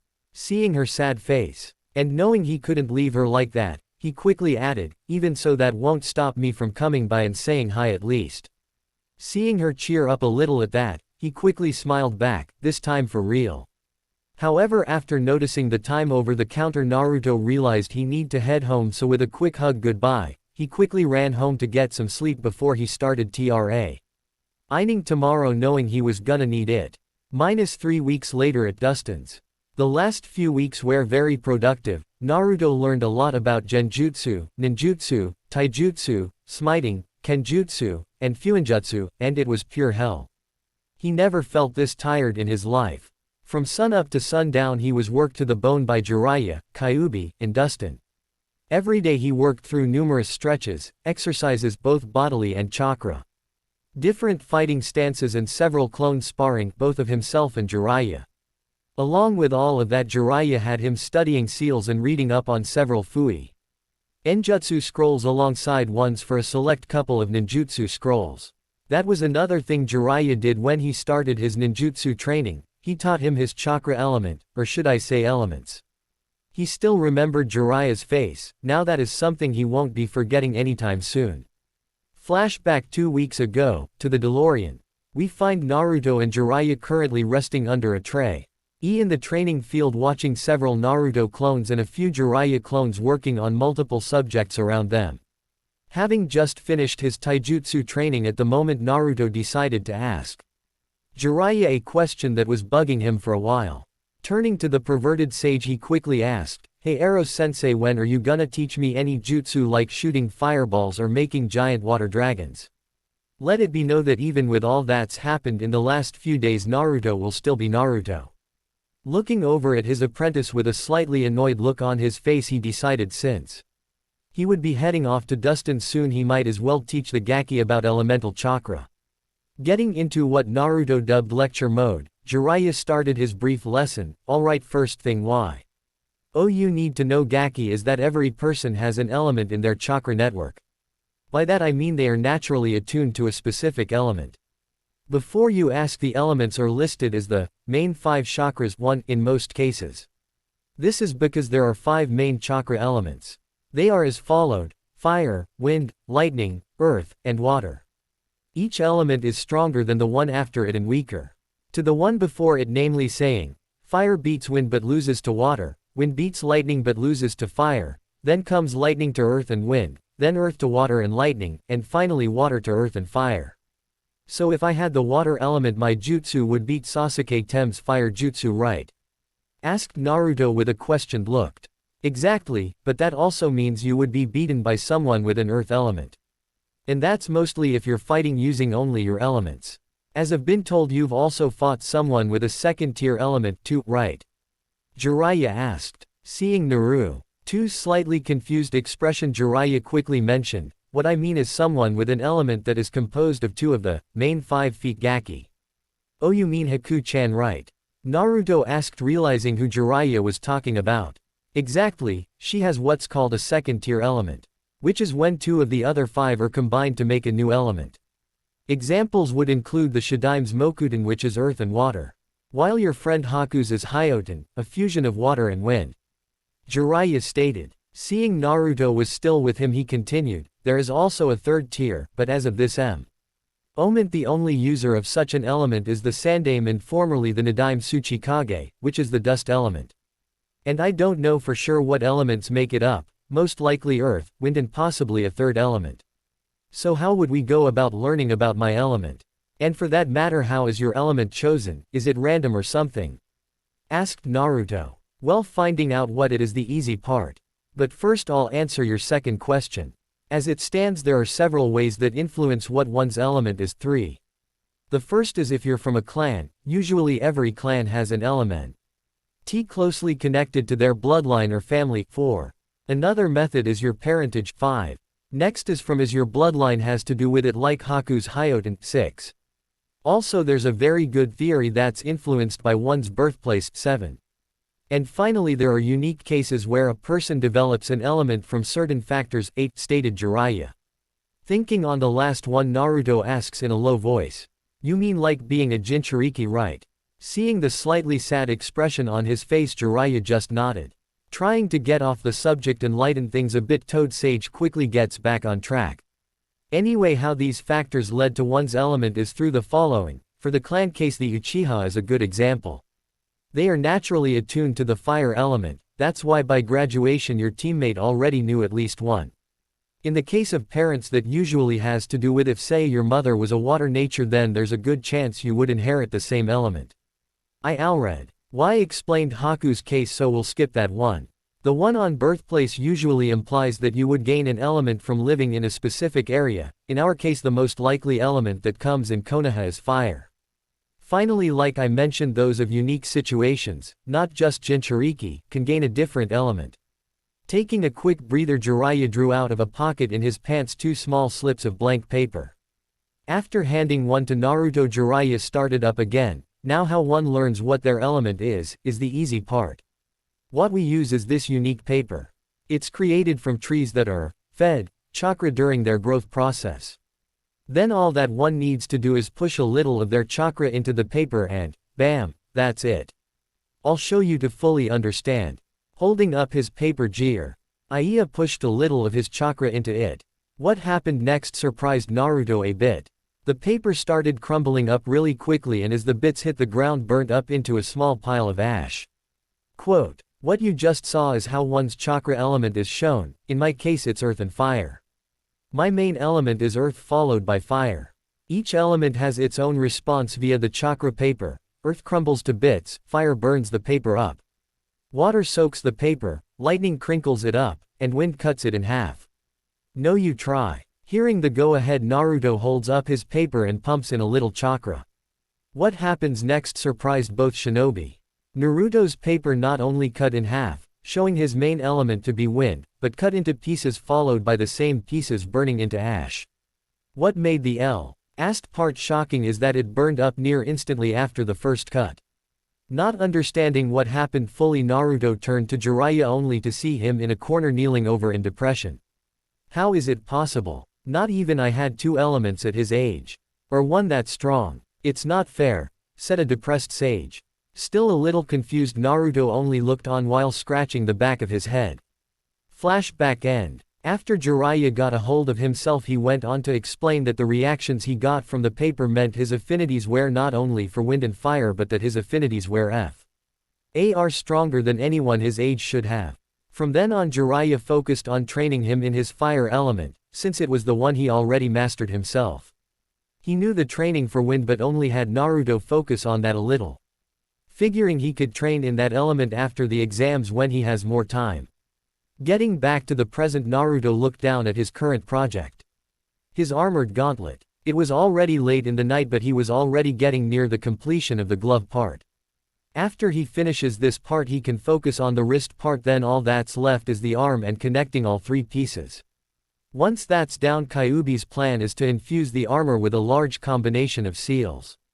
The list of ones needed were for the following needs: weight and gravity seals for training purposes, chakra storage seals to handle both his and Kyuubi's chakra, absorption seals like the Fuka Hoin, this one taking a lot of time to complete, growth seals to have the armor handle his body growth in both height and muscle mass, and finally sealing well seals so as to seal the armor pieces on his person. 9. The list also included a few unique seals that would be his special prize for everyone come his match with Neji. Seeing he's nearly done, he gets back to work. A few minutes before 11 p.m. Naruto steps back with a sigh of both exhaustion and relief. After what felt like forever to him, he'd finally finished the right-hand armor. A sense of pride filled him at looking at his first piece. He'd built the whole thing on his own, with only a minor case of help by Tenten. Good job, Gaki. I can see that you've really got the hang of this. It's nearly 11, so why don't you clean yourself up and head on upstairs to rest? I can clean up here and put everything away. You deserve the rest. Turning around, Naruto looks to see Dustin having walked in while he was looking over the armored glove. Resting a hand on his shoulder, he slowly led Naruto out of the forge and called over Tenten. Seeing him about to protest, Dustin quickly silenced him with a hand on the head. No, I won't be hearing any complaints. You've been working non-stop for 3 weeks, I think this once I'll let you clock out a little early. Alright. Seeing he wasn't gonna argue, Naruto followed Tenten to the second floor to get washed up and rest in the guest room.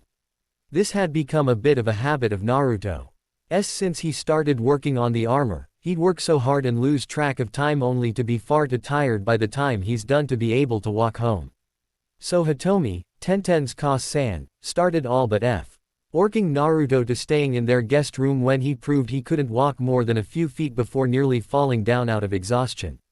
After he watching his apprentice walk upstairs with the aid of Tenten, he turned to take a look at the starting of Naruto's armor project. He couldn't help but question why it was so simple and basic in design. It looked very standard and plain. After looking at it for a moment, he decided to let it be. He would always learn about it later at the exams when Naruto faced Neji. Taking a quick look around of his forge, he noticed it wasn't that messy as he thought and decided to clean it up tomorrow. -3 weeks from finals. We now find Naruto sweeping up Dustin's shop. Having finished his training for the day with some more Fuinjutsu training later tonight. He was just finished his last job before heading upstairs to eat. That was another thing that's changed since he met Tenten's mom. She'd made it a point to have him join her, Dustin and Tenten every Night for dinner before heading out to train and then to working in the forge. The woman was very persuasive. It seemed though he would have to wait a little bit longer since just a few minutes before the store was to close. One last customer decided to show up. We're about to close, so unless you only need a few items you'll have to stop by tomorrow, Naruto said while having his back turned. How? Veer, the voice to answer him, was probably the last one he expected. Well, luckily I only need to get a few things anyways. Naruto turned to see none other than Tsuchi-kin, one of the opponents. Jiraiya warned Naruto to take very seriously should he fight her in the finals. As Naruto turned to look at her, Kin seemed to not recognize him and was more busy looking at several different sized sanbon on display. Quickly getting a hold of himself, he headed over to the front desk to grab the price list Tenten got for him in case such a situation, such as right now, were to happen. That being Naruto left alone in the shop with a customer. Finding the list under the cash register, Naruto came up to see Kin before him holding a few different pieces of equipment from the displays. 10.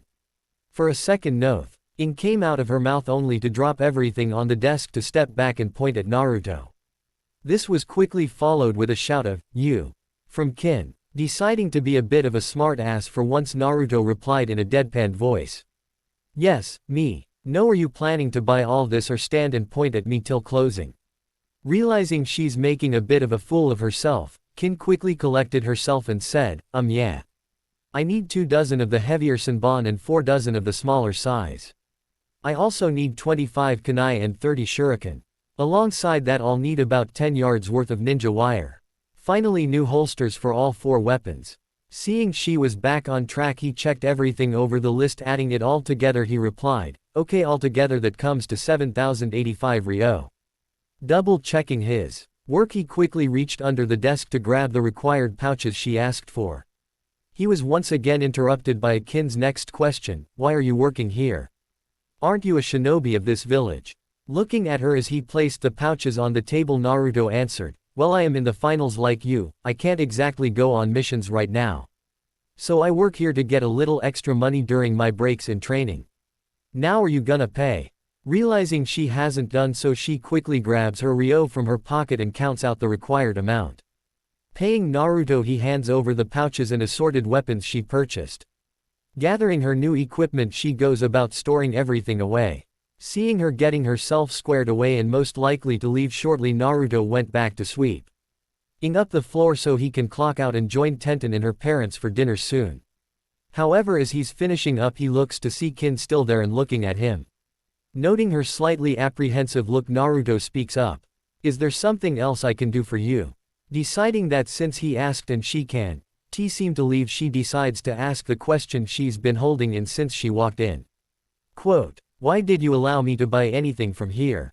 she asked. Not understanding her question, Naruto retorts, "Huh?" Seeing she wasn't being clear enough, she reiterates, "I mean, I'm from another village. And not only that, me and my team almost not only removed your team from the exams but almost killed your teammates. Not to mention I beat one of your friends in the prelims. So why?" Getting what she was questioning about now, Naruto replies, "Well, for one, I was asleep during your attack on my team. Secondly, while killing Sasuke and Sakura would have removed me from the exams. They are both very far from being true teammates, let alone friends. And finally, while Shikamaru was in my graduating class and we did kinda hang out after school. We are hardly friends." 11. Understanding his words, she was still curious since he seemed a lot different from the loud-mouthed blonde from the earlier parts of the exams. Deciding to focus on it later, she gave a quick, "Thank you," and "Goodbye." Kin left the shop, walking her out as she did so. Naruto quickly put away the broom and headed upstairs. As he did so, one last thought came to mind, that was weird. Day before the finals. It was nearly here, the Chunin exam finals. Daimos and cages from all over have come to Konoha to see either their country's prospective genins or future employees. Betting pools were already getting set up for those willing to bet on the upcoming fights. But that is not the focus right now. So let's head to said focus, shall we? We once again find ourselves watching Naruto at Ichiraku's. Once again diving head first into several dozen bowls of ramen.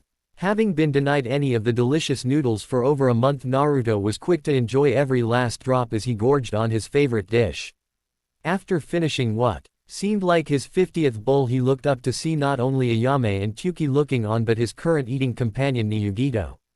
Although this came on account of Yugito hearing of Ichiraku's serving the best ramen in all of Hai no Kuni. Something she heard from Naruto in passing, in fact. Upon hearing this, she was intent on following him and checking this out for herself. He was in fact very much right. She had never tasted such good ramen anywhere in Rai no Kuni. This though wasn't the only factoid though, for when Naruto turned to have a look at the person that joined him, he saw something that surprised him so much he actually stopped eating mid-bowl. What was so shocking to our former orange-wearing ninja 12? Well, it might be the fact one ni Yugito was looking at him while still eating her own ramen. But the truly shocking part to Naruto was that she was sitting next to a still rising pile of ramen bowls that was almost as high as his. Ayame herself couldn't believe there was someone who could put away ramen as quickly and easily as Naruto. Both Jinchuriki, unknowingly of the other, quickly noticing where looking at each other, with food still hanging from their mouths, speedily turned away while both blushed up a storm. Ayame actually thought both were making great imitations of tomatoes right then. After both finished their meals and paid, they ended up once again catching the other's eye. Trying to break the slightly awkward silence, Yugito said, "I guess I should thank you for mentioning this place earlier." A little surprised by her statement, Naruto asked, "You're welcome. Though I don't remember actually talking to you." Realizing they never actually formally met, Yugito held out her hand while saying, "Oh right, I'm Yugito. I'm the only nin from Kumo that is in the finals. And I heard you talking of this place on the way here." Remembering her match from the prelims, he said, "Oh right, you beat Choji as the last match of the prelims." Said match was actually very embarrassing in regards to Choji as well as his sensei. After all, there's nothing to be really proud about when you get beaten in 2 moves, one of which you caused yourself. 13. Not a very proud day for one Sarutobi Asuma either, seeing as his whole team lost their prelim matches. Remembering her less than impressive opponent and even less impressive win, being it was pretty easy. She too RNED back to Naruto and decided to switch conversation tracks. "Well anyway, thanks again. I'm a little surprised that there's someone else out there that eats ramen the same way I do." Agreeing with her, Naruto replies, "Yeah. The only people I know or have met that can eat almost as much as me are the Akamichi clan." Smiling at her fellow lover of ramen, Yugito was about to continue the conversation before hearing a loud call of, "Yugito." Both Jinchuriki turned to see a dark-skinned and pale-skinned girl running up to them. Upon closer inspection by Naruto, he notices the Kumo Hitai 8 on them, properly guessing that they are Yugito's teammates. Both were unfortunately not in the finals, the pale blonde having forced a double knockout with Duso 14, while the redhead had to withdraw, having gained, in the Forest of Death, a very nasty hit to her arm that required surgery as soon as possible if she wished to keep it. "Finally found you, Yugito. We've been looking everywhere," stated the redhead with a great deal of annoyance. "I told you'd see, most likely be at the nearest ramen stand, but did you listen?" "No," the large, pale blonde girl said. Noticing the time, Yugito quickly turned to Naruto. "Sorry Naruto-san, but I must be going. It was nice talking to you." "That's fine, I have to be somewhere myself anyways. It was nice talking to you. Good luck in the finals, Reapel." IED Naruto with his trademarked, foxy smile. With those words, Naruto headed off to Dustin's, needing to do some last-minute checks on his gauntlet and equipment. Not realizing said smile left a noticeable tint of red on one Yugito's cheeks. "Good luck to you as well, Naruto-san. Hopefully we'll get the chance to face each other in the finals," shouted back a smiling Yugito. Giving a wave over his shoulder, Naruto continued on. Turning to her teammates, she noticed their growing grins and piercing stares. "What? He likes ramen like I do," Yugito answered with slight annoyance while trying to hide her slowly growing embarrassment. Dropping the conversation for later, the Kumo trio headed back to their hotel to meet up with both their sensei and the Raikage, who just earlier today arrived in Konoha. Back with Naruto. "Well, that was interesting. Never imagined I'd meet anyone that could eat ramen the same way I do," thought Naruto. "There's something off about that girl Kit. Though for the love of Kami, I can't figure it out," stated the Kyuubi within Naruto's head. A little surprised by his words, Naruto asks, "Huh, what do you mean by odd, Q?" Taking a moment to organize his thoughts, Kyuubi replied, "It's more like there's something kind of familiar about her. But I can't think why," stated the Kyuubi. "Well, that can be something to think on later, the finals are tomorrow and I intend to beat that arrogant Neji into the ground, and to do that I'm gonna need to focus," said a very pissed Jinchuriki. "True, not to mention we'll finally be able to fully test out the gauntlet. And what better target than that annoying Hyuga boy's face? Ha ha ha ha ha," said Kyuubi with no hidden amount of maliciousness. Not at all minding of Kyuubi's dark laughter within his mind. Naruto himself imagined the same scenario in his own mind. All the while a small dark grin spread across his face. "Yeah, soon you'll pay for what you did to Hinata Neji." "Oh yes, very soon." Those seeing the express ion on the genin's face were quick to keep their distance, most thinking the boy was preparing to prank another innocent villager again. At this same moment a certain Hyuga felt a very uncomfortable chill run up his spine. Pushing the foreboding feeling aside, said Hyuga went on to prepare for his later matches, believing that with fate on his side none would best him. Especially our favorite blonde hero. Oh, the bliss of the ignorant. Day of the exams. The day was finally here. And Naruto could hardly wait. Looking one last time at the clock in his room, he quickly grabbed his gear and he'd out while having one last thing come to mind. I hope Ero-sensei got everything in place. I intend to impress and show up Sasuke Tem. What better way than to make an entrance no one will forget for a very long time. With these last thoughts, Naruto gave himself a quick once-over and gunned it to the stadium. Get ready, Chunin exam finals, get ready for the coming storm. It was finally here, the Chunin exam finals. Daimos and village leaders from all around the elemental nations had come to see this biannual tournament to see which village had the best crop of genins to hire for their needs. Watching from his personal booth we find Sarutobi Hiruzen, the Sandaime Hokage himself, watching the crowds mill into their seats. Looking down at the ninja in the coming fights, he couldn't help but be a bit nervous on seeing no signs of Naruto. He wasn't concerned for Sasuke, seeing as since he knew that if he was with Kakashi, and knowing the Uchiha's love for being in the spotlight, would more even likely show up late and in a dramatic fashion. Pushing such thoughts aside, Hiruzen turned as he saw the first of his two visitors for this exam. Entering in was none other than the Yondaime Raikage himself. Was a giant of a man. One could best describe as having muscles on his muscles. Standing behind the man were two unfamiliar ninja from Kumo, most likely his bodyguards, thought the titled God of Shinobi. The first was a woman of great beauty, dark-skinned, like most native to Rai no Kuni and sizes that reminded the Hokage a bit of a certain female student of his. The other was a large man. Not as large as the Raikage but not too far behind, wearing shades and very oddly a special harness holding not one or two but 7 swords. Said shinobi was currently looking down at the arena floor at what Hiruzen could only guess was the Kumo Kunoichi below. Well, it's been a few years but I see you still got some fire in you, old man, ha ha ha. Laughed a rather loud A. Deciding to take a return shot at his age from the younger Kage, Sarutobi replied, yes, the fire in me hasn't died off yet, Raikage-sama, at least not enough that I couldn't still send you back to Kumo in a less than happy mood. Smirking at the jab, the Raikage, deciding not to get into a pissing contest with the elder Kage yet, answered back, well anyways I see we still are waiting on the case, Kage, huh? Figured he'd be here before me, Hokage-sama. Looking over to the giant man, Sarutobi said, yes, it seems he had a bit of trouble, it would seem. On another note, I don't believe I've seen these two before, who might your guards be? Before A could respond, the other man decided to cut him off, yo. I float like a butterfly and sting like a killer bee. Step back, fools, before the mighty Kirabi. One. After his words all was silent in the Kage booth, till the Hokage started snickering, only to turn into outright laughter.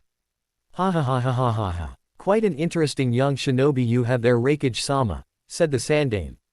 Before he could bash in his brother's head, the Kumo Kunoichi stepped forward and said, I am Mabui Sandaime-sama, it is nice to meet you.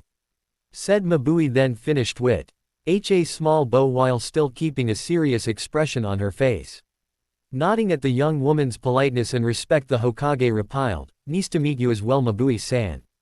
Her intro done, she returned to standing behind the Raikage, who after punching his brother into the floor, took his seat alongside the Hokage. Not a minute later they were joined by the Kage Sabaku no Kira too. Said Kage made his way over to his fellows. As he went to sat down, the Hokage welcomed him. "Ah, good to see you could make it, Kage-sama. I hope the trip getting here through the deserts of Kase no Kuni didn't exhaust you too much." Turning to the Sandaime he replied, "No, I'm rather fine.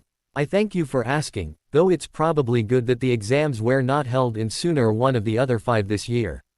I don't believe you could handle the trip to well, Hokage-sama, at your age. Maybe you should look into getting a Godlike soon." "Haha, no need to worry on my account, Kage-sama. I'm still in good enough shape to handle this position. I think I could hold out for another few years," replied the Hokage. "I should be asking of your health though, Kira-sama. I figure after making it into High no Kuni you'd not need to keep wearing your face cloth." 3 questioned Hiruzen. "'Cause indeed the Kage had left his mouth cloth on, even though High no Kuni has nowhere near the harsh winds of Kase no Kuni. Oh, I apologize, but I came down with a bit of a cough a few days ago." "No worries, I'm in no way contagious, I just figured for courtesy's sake I'd keep it on, just in case." Nodding at their Aukage's words, both dropped the subject, though if one noticed quickly enough they'd see the suspicious glance the Hokage sent the Kage. Turning to the ground below, Hiruzen noticed the continued act of either the Uchiha and more importantly Naruto. Noticing this as well, both the Raikage and Kage voiced their opinions. "It would seem 2 of your shinobi are absent, Sarutobi-sama. One of Y.Ch I believe is this great Uchiha I keep hearing about," voiced the Raikage with a big grin on his face.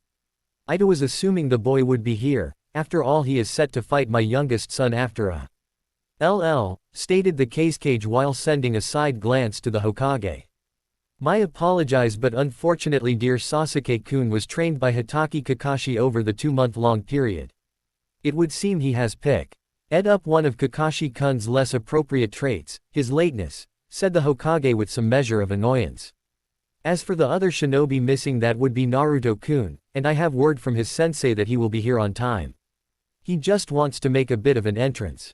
I let it be on account of Naruto's love for being a bit of a show-off and wanted to grab attention," finished the Hokage. "Be that as it may, if they aren't here on time they should be disqualified for failing to show up. I damn well didn't come all the way here to not see the genin down below fight and rather show up Hen they feel they should," replied the Raikage with a small amount of anger. "You needed worry, Raikage-sama. While I can't be certain of Sasuke-kun, I can assure you that Naruto would not allow himself to miss this for anything," stated a very serious Sandaime. "I'll hold you to that, Hiruzen, and for your village's sake you better be right. It not do your clients any good to have one of the ones Hey wanted to see not even show up on time," replied the Raikage. With that all being said, the 3 Kages turned back to looking at the prospective genin below. Arena floor. Down below we find the other finalists waiting for the exams to begin. Not a minute later they are joined by a Konoha Junin chewing on a senbon. Said Junin quickly calls their attention from the stands. "Alright, look sharp, all eyes are on you guys today. So try not to embarrass your village. Just so you know, I'm Genma and I'll be your referee for the finals. Same rules as before, what I say goes. Keep going after I say it's done and you'll be disqualified, got it?" Quote. All the gathered genin nodded their heads at his stern words. However, before more could be said, Kin, noticing Naruto and the Uchiha's lack of presence, voiced out. "Hey, what will happen if Naruto and the Uchiha aren't here in time for their matches?" "Then they are disqualified," replied Genma. Nodding her head at this, Kin could only think, that Baka better show up, I still owe him one after all. Single quote. Arena stands. As for those who didn't make it to the finals, we see the now titled Rookie 12 feet sitting amongst each other and their group senseis. With the exception of Rock Lee, Maida Guy, and Hitaki Kakashi, that is, Lee being escorted to the arena by Guy while Kakashi is busy doing what he has come to be known for more often than with his fighting skills, being late. Besides the mentioned trio not present, others were sitting amongst the rookies and their teachers, the likes of which included Mitarashi Anko, Yumino Iruka, Kiba's mother and older sister Sum and Hana. And finally Tenten's parents Dustin and Hitomi. Ironically enough unknown to most but a small few all aforementioned people had actually come for a sole reason of seeing a certain Uzumaki's performance in the exams. In Enko's case it was twofold. On one hand it was to see the titled Dobi kick the hell out of the titled genius of the Hyuga clan, on the other it was for her hop's in that through his win she'd make an absolute killing via the given chances he has from the betting pools. After all 100 to 1 odds on his lose means her win could not only put a lot of people on tighter budgets but her income would be astronomical in most comparisons. For Iruka his was mostly an invested interest on how far those from his last graduated Genin's class got in their careers. Saint important of all to them being Naruto himself, it also helped that in his own beliefs that regardless of what others may say he knew if nothing else Naruto would beat Neji. With that personal belly, he put his last 4 paychecks worth of Ryo on Naruto winning against the Hyuga genius. In the Inuzuka's case it was more to see the pup that beat Kiba than anything else, though once again money was placed on his beating Neji. In this case by Hana without the knowledge of her mother. After all it's not exactly a good idea to tell your mother you bet half your yearly salary on a single match in the exams. Especially one that had very low odds. Finally there was the Arise Dustin and his wife Hitomi. Both like the mentioned others here mostly to cheer for Naruto. Although Dustin himself having another reason. That being to his vested interest in Naruto's secret project. One that he has no problem admitting has had him curious every day since Naruto walked into his shop. He was deeply looking forward to seeing the first completed piece today. He only hoped whatever Naruto planned to do to it to make it into what he claimed wasn't a waste of the rare metal used to make it. Mind you things wear hardly from being quiet. Especially with a certain harpy. I mean Kunoichi in the audience, for although most genin were confused when Iruka showed up earlier. Kurenai even asking how he's here since he has class at this time. Quick explanation being to seeing his former students while asking for a sub to take his place for just today. Enko's reason was more to watch Naruto, though she kept that to herself. And because Kurenai asked her to join her. The Inuzukas came to watch, since it was necessary for Sum being clan head and all to watch the possible future Chunins to help in the decisions later on who gets promoted.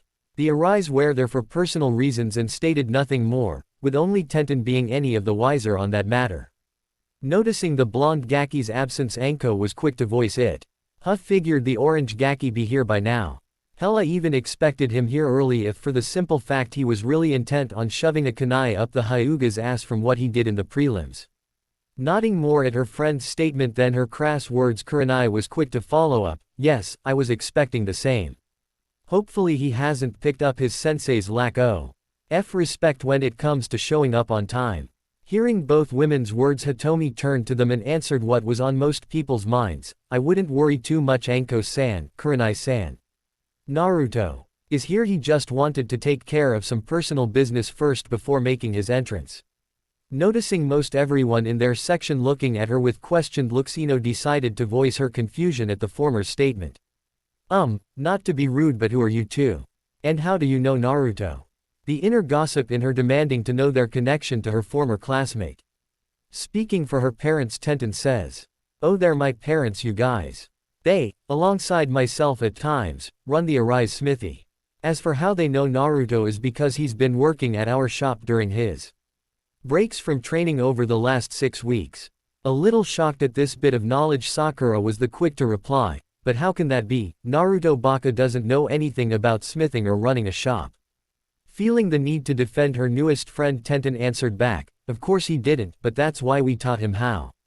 He learned it over the month and a half when not training and has become pretty good at it, to be honest. Even more shocked than before, Kurenai was however the next to ask, I find it a bit odd that Naruto-san would be interested in smithing, especially since it's a job that requires a lot of patience and focus. Something that, from what I've seen, he lacks a lot of. That may be true, but how much do you know of Naruto-kun yourself, Kurenai-san, or any of you, to be honest?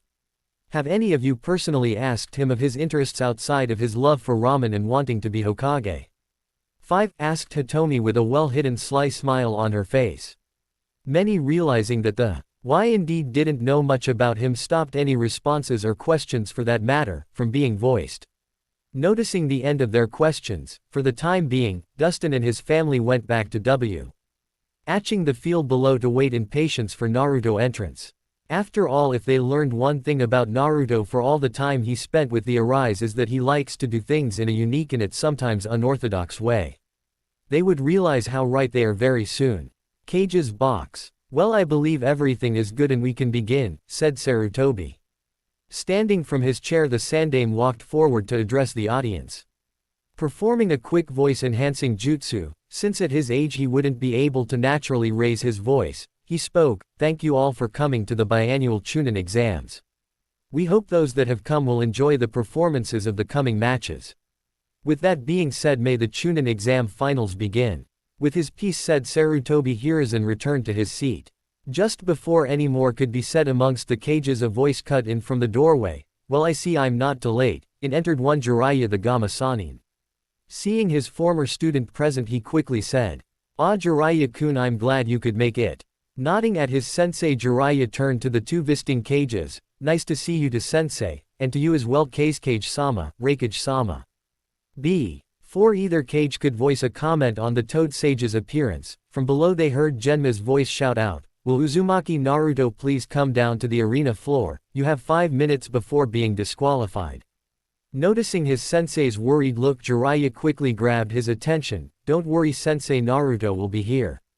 He just wanted to try something out beforehand. And before you ask, no, I don't know what it is. Most likely some unique entrance." Nodding at his student's words, Sarutobi turned to look at the arena floor. Arena floor, a few minutes earlier. Hearing the Amy's words, Genma called to attention the genin present. "Alright everyone, here's one last look at the matches, get a good look cause this is the last time before we begin." Pulling forth the same art used after the prelims, Genma showed the current match listings. Block A. Match 1 Hyuga Neji vs Uzumaki Naruto. Match 2 Sabaku no Konkuro vs Aburame Shino. Block B. Match 1 Sabaku no Tamari vs Tsuchi Kin. Match 2 Sabaku no Gaara vs Uchiha Sasuke.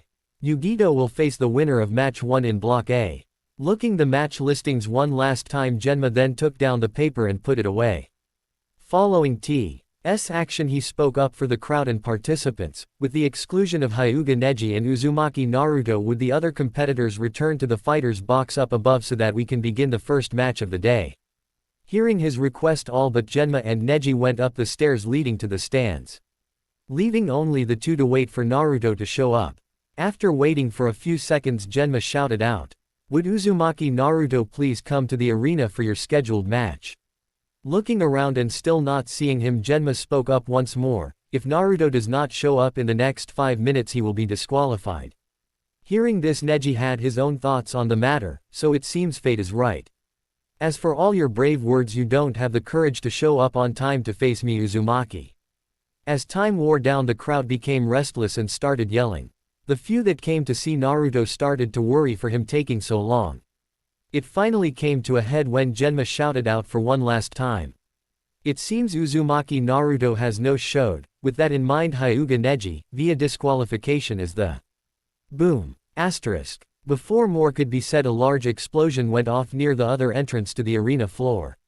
Following the explosion, a loud din of music came through the PA system to break the brief silence.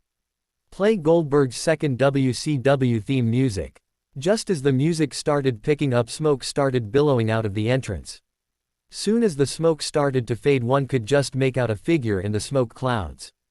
With a quick gust of wind, the smoke started blowing away. From the shadows of the clouds, a figure could be seen. Not much could be gleaned from their appearance, since small streams of fire soon shot around the hidden person.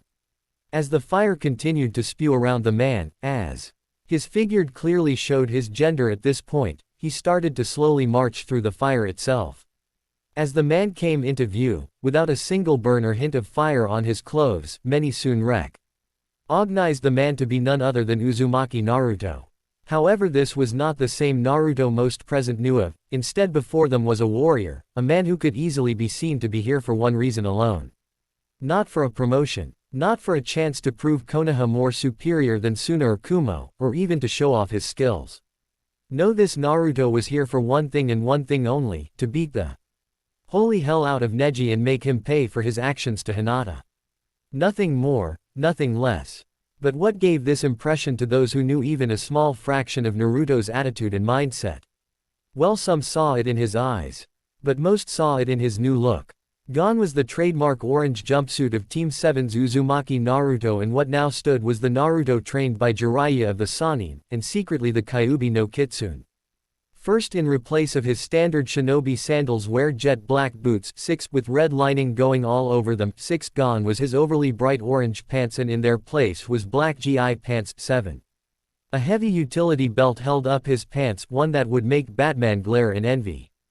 3 small storage scrolls went down his right leg. 8 while replacing his usual black shirt was a now padded blood red shirt. 9. And over this, instead of his kill me orange jacket, was a black leather jacket covered in unique white tribal-like designs. Unique they were in the case that THEY hid the fact all the designs were actually seals, dozens of seals. To finish his new get-up, he had on both hands a pair of crimson fingerless gloves, each with a metal plate on the back and running across the knuckles. However, unlike most, he had 2 different symbols on them. The left had the symbol for whirlpool, while on his right the kanji for the number 9. As a last touch, he decided on some thing that even Jiraiya questioned him on, that being him wearing his headband instead of as a headband but as a bandana like both Genma and Hayate have it. This added factor was that it pushed his bangs over his eyebrows almost entirely. Cause him to get a much different reaction from some girls that don't know him that well. You can lower the volume or stop the song altogether at this point. Namely Kin, Temari, Yugito. And surprisingly the likes of Hana, Anko, Kurenai, and Mabui. A shared thought among the first 3 was the following: since when was the midget blonde that hot? Luckily for them, everyone around them was too busy mesmerized by the blonde's entrance to notice the growing puddle of drool spreading at the young Kunoichi's feet. Back on the arena floor, Genma was the first to break the silence. You do know you were just about to be disqualified, right? Turning to look at the Junin, Naruto replied, I know. I was only doing that to see if my assumption was right. Seeing the questioning looks on both Genma and Neji, and particularly feeling them from most of the people up in the stands, Naruto followed up with, my assumption being if I was going to get any kind of extra time to arrive, which I didn't. Before any more could be said from Genma, Naruto continued with, this was mostly to make a point since I know Uchiha Sasuke would not be here at the required time. In fact, I personally believe he won't even be on time for his match and try to drag out as much time, even more than I did, to make a flashy entrance. I believe this because more than once have I seen this village cater to his whims. I just want to see if you'll do it here and now of all times with not just Konoha's citizens present. Cage's box. Hearing Naruto's words, Sarutobi could only look on with some measure of concern. Mostly on account that he was looking right at him when he said the last part. He could only guess that any means to delay the Uchiha's match would raise more than one head and draw quite a lot of ire from the multiple daimos present. As if to prove his point, the Raikage said, I really hope you didn't have any plans to do what this blonde Gaki just said, Sarutobi. I for one don't have the patience for any of my ninja being tardy or downright late with no excuse. Turning to his fellow Kage, the Sandame was quick to reply, I can assure you, Raikage-sama, I have no intention on letting young Sasuke get away with being late to the exams. In fact, if he isn't on time I will disqualify him. Hearing these words, Kira asked, I'm sure we can come to some kind of agreement, Sarutobi-sama. After all, many came here to see the Uchiha fight my son. Looking at the case, Sarutobi answered in kind, even so our clients need to understand that when as Ked for a mission or assignment from a village that the hired ninjas will do them on time and be punctual. Anything less will not put us in anyone's favor, not to mention we already have a bad light. Honestly, is from young Naruto-kun's words alone. Hearing this and knowing that trying to put more pressure on the situation might give him away, the Kage just nodded and resumed looking down at the arena. Had he been looking over in Jiraiya and Sarutobi's direction, he'd have noticed the small moment of acknowledgement between them before turning to watch the upcoming match. Back on the battleground, seeing his piece done, Genma turned to both Genin. Alright, first match of the Konoha Chunin exam finals, Hyuga Neji vs Uzumaki Naruto. Are both fighters ready? Seeing both Genin giving the silent nod, Genma finally said, begin. Then came silence, neither Neji or Naruto said or moved. After a few seconds both slowly entered their respective fighting stances. Neji in the Hyuga's sign. A Turjuken stance with his Byakugan active and Naruto in a simple martial arts opening stance. After not saying anything else, Neji decided to try doing to Naruto what he did to Hinata, weaken him mentally. You should just quit now and save yourself the embarrassment. It's by fate's decree that I win this day. You who are nothing but a loser and the class Dobi cannot hope to beat me the last year's Rookie of the Year and declared genius of the great Hyuga clan. So give up now before I destroy you like I did Hinata-sama. For a moment Naruto did nothing, his head hanging down for a moment most. Thought he was about to throw in the towel, until he started to shake. Soon one could hear laughing from the young Uzumaki. Till finally Naruto threw his head back and started to laugh even harder. He blonde Uzumaki continued to laugh for apparently no reason other than to laugh. However, Neji could neither find what was so funny or stand to see this class clown laugh for seemingly no reason. Having enough, Neji yelled, "What is so funny? Do you find your inevitable lose amusing?" Finally calming down, Naruto spoke, "I'm laughing because of what you just said. First there's the fact you call your clan great. Last I checked, not only has there been to my knowledge any Hyuga in any real high noticeable position in this village like say, as Hokage or Sannin, but also the fact your clan still us. Traditions from before any village was created, making you very archaic. Then there's the fact you think fate is viewable by a mere mortal child like yourself. As if such a thing could ever be comprehended by someone like you. A branch member of the Hyuga clan." Seeing Neji's enraged face, Naruto was quick to continue, "Let's then take into account your statement of my class rank as opposed to yours. Personally speaking, I've thought on that for some time now. And realize I'd much rather be considered a dope and loser than a Rookie of the Year or clan prodigy. You know why? Because those in this village that hold the title Rookie of the Year aren't great people in most cases. Example number 1, Orochimaru, a clanless boy who is now a S-class nuke nin and became so for experimenting on children, and many others from his own village to become immortal. That alone makes you think how great a ninja he was if he feared death so much that he would do anything possible to escape it. Dying is in the job description after all. Next we have Uchiha Itachi, youngest student to graduate the academy and unlock his Sharingan, and yet at the age of 16 or so butchered his entire clan save his little brother. Then we have you and Sasuke, both Rookie of the Years but with little to no social skills and even fewer friends. No wait, last I checked neither of you have any friends. Making a mocking face, Naruto quickly finished up. Yeah, being Rookie of the Year and a prodigy is so great. At least me and Lee have people we can call friends and allies. Who do you and Sasuke have? I'll tell you have particularly no one. But a bunch of fangirls and ass-kissers. More importantly, last I checked there is no Namikaze clan, so it comes to question how great being from a clan is, since both Hyuga Hiyashi and Uchiha Fugaku, heads of their respective clans, both failed at becoming Hokage to a seemingly clanless blonde. Having enough of Naruto's words, Neji charged Naruto down at near full speed, completely enraged. Silence, he shouted as he went for what many could notice was a killing blow on Naruto, only to fail.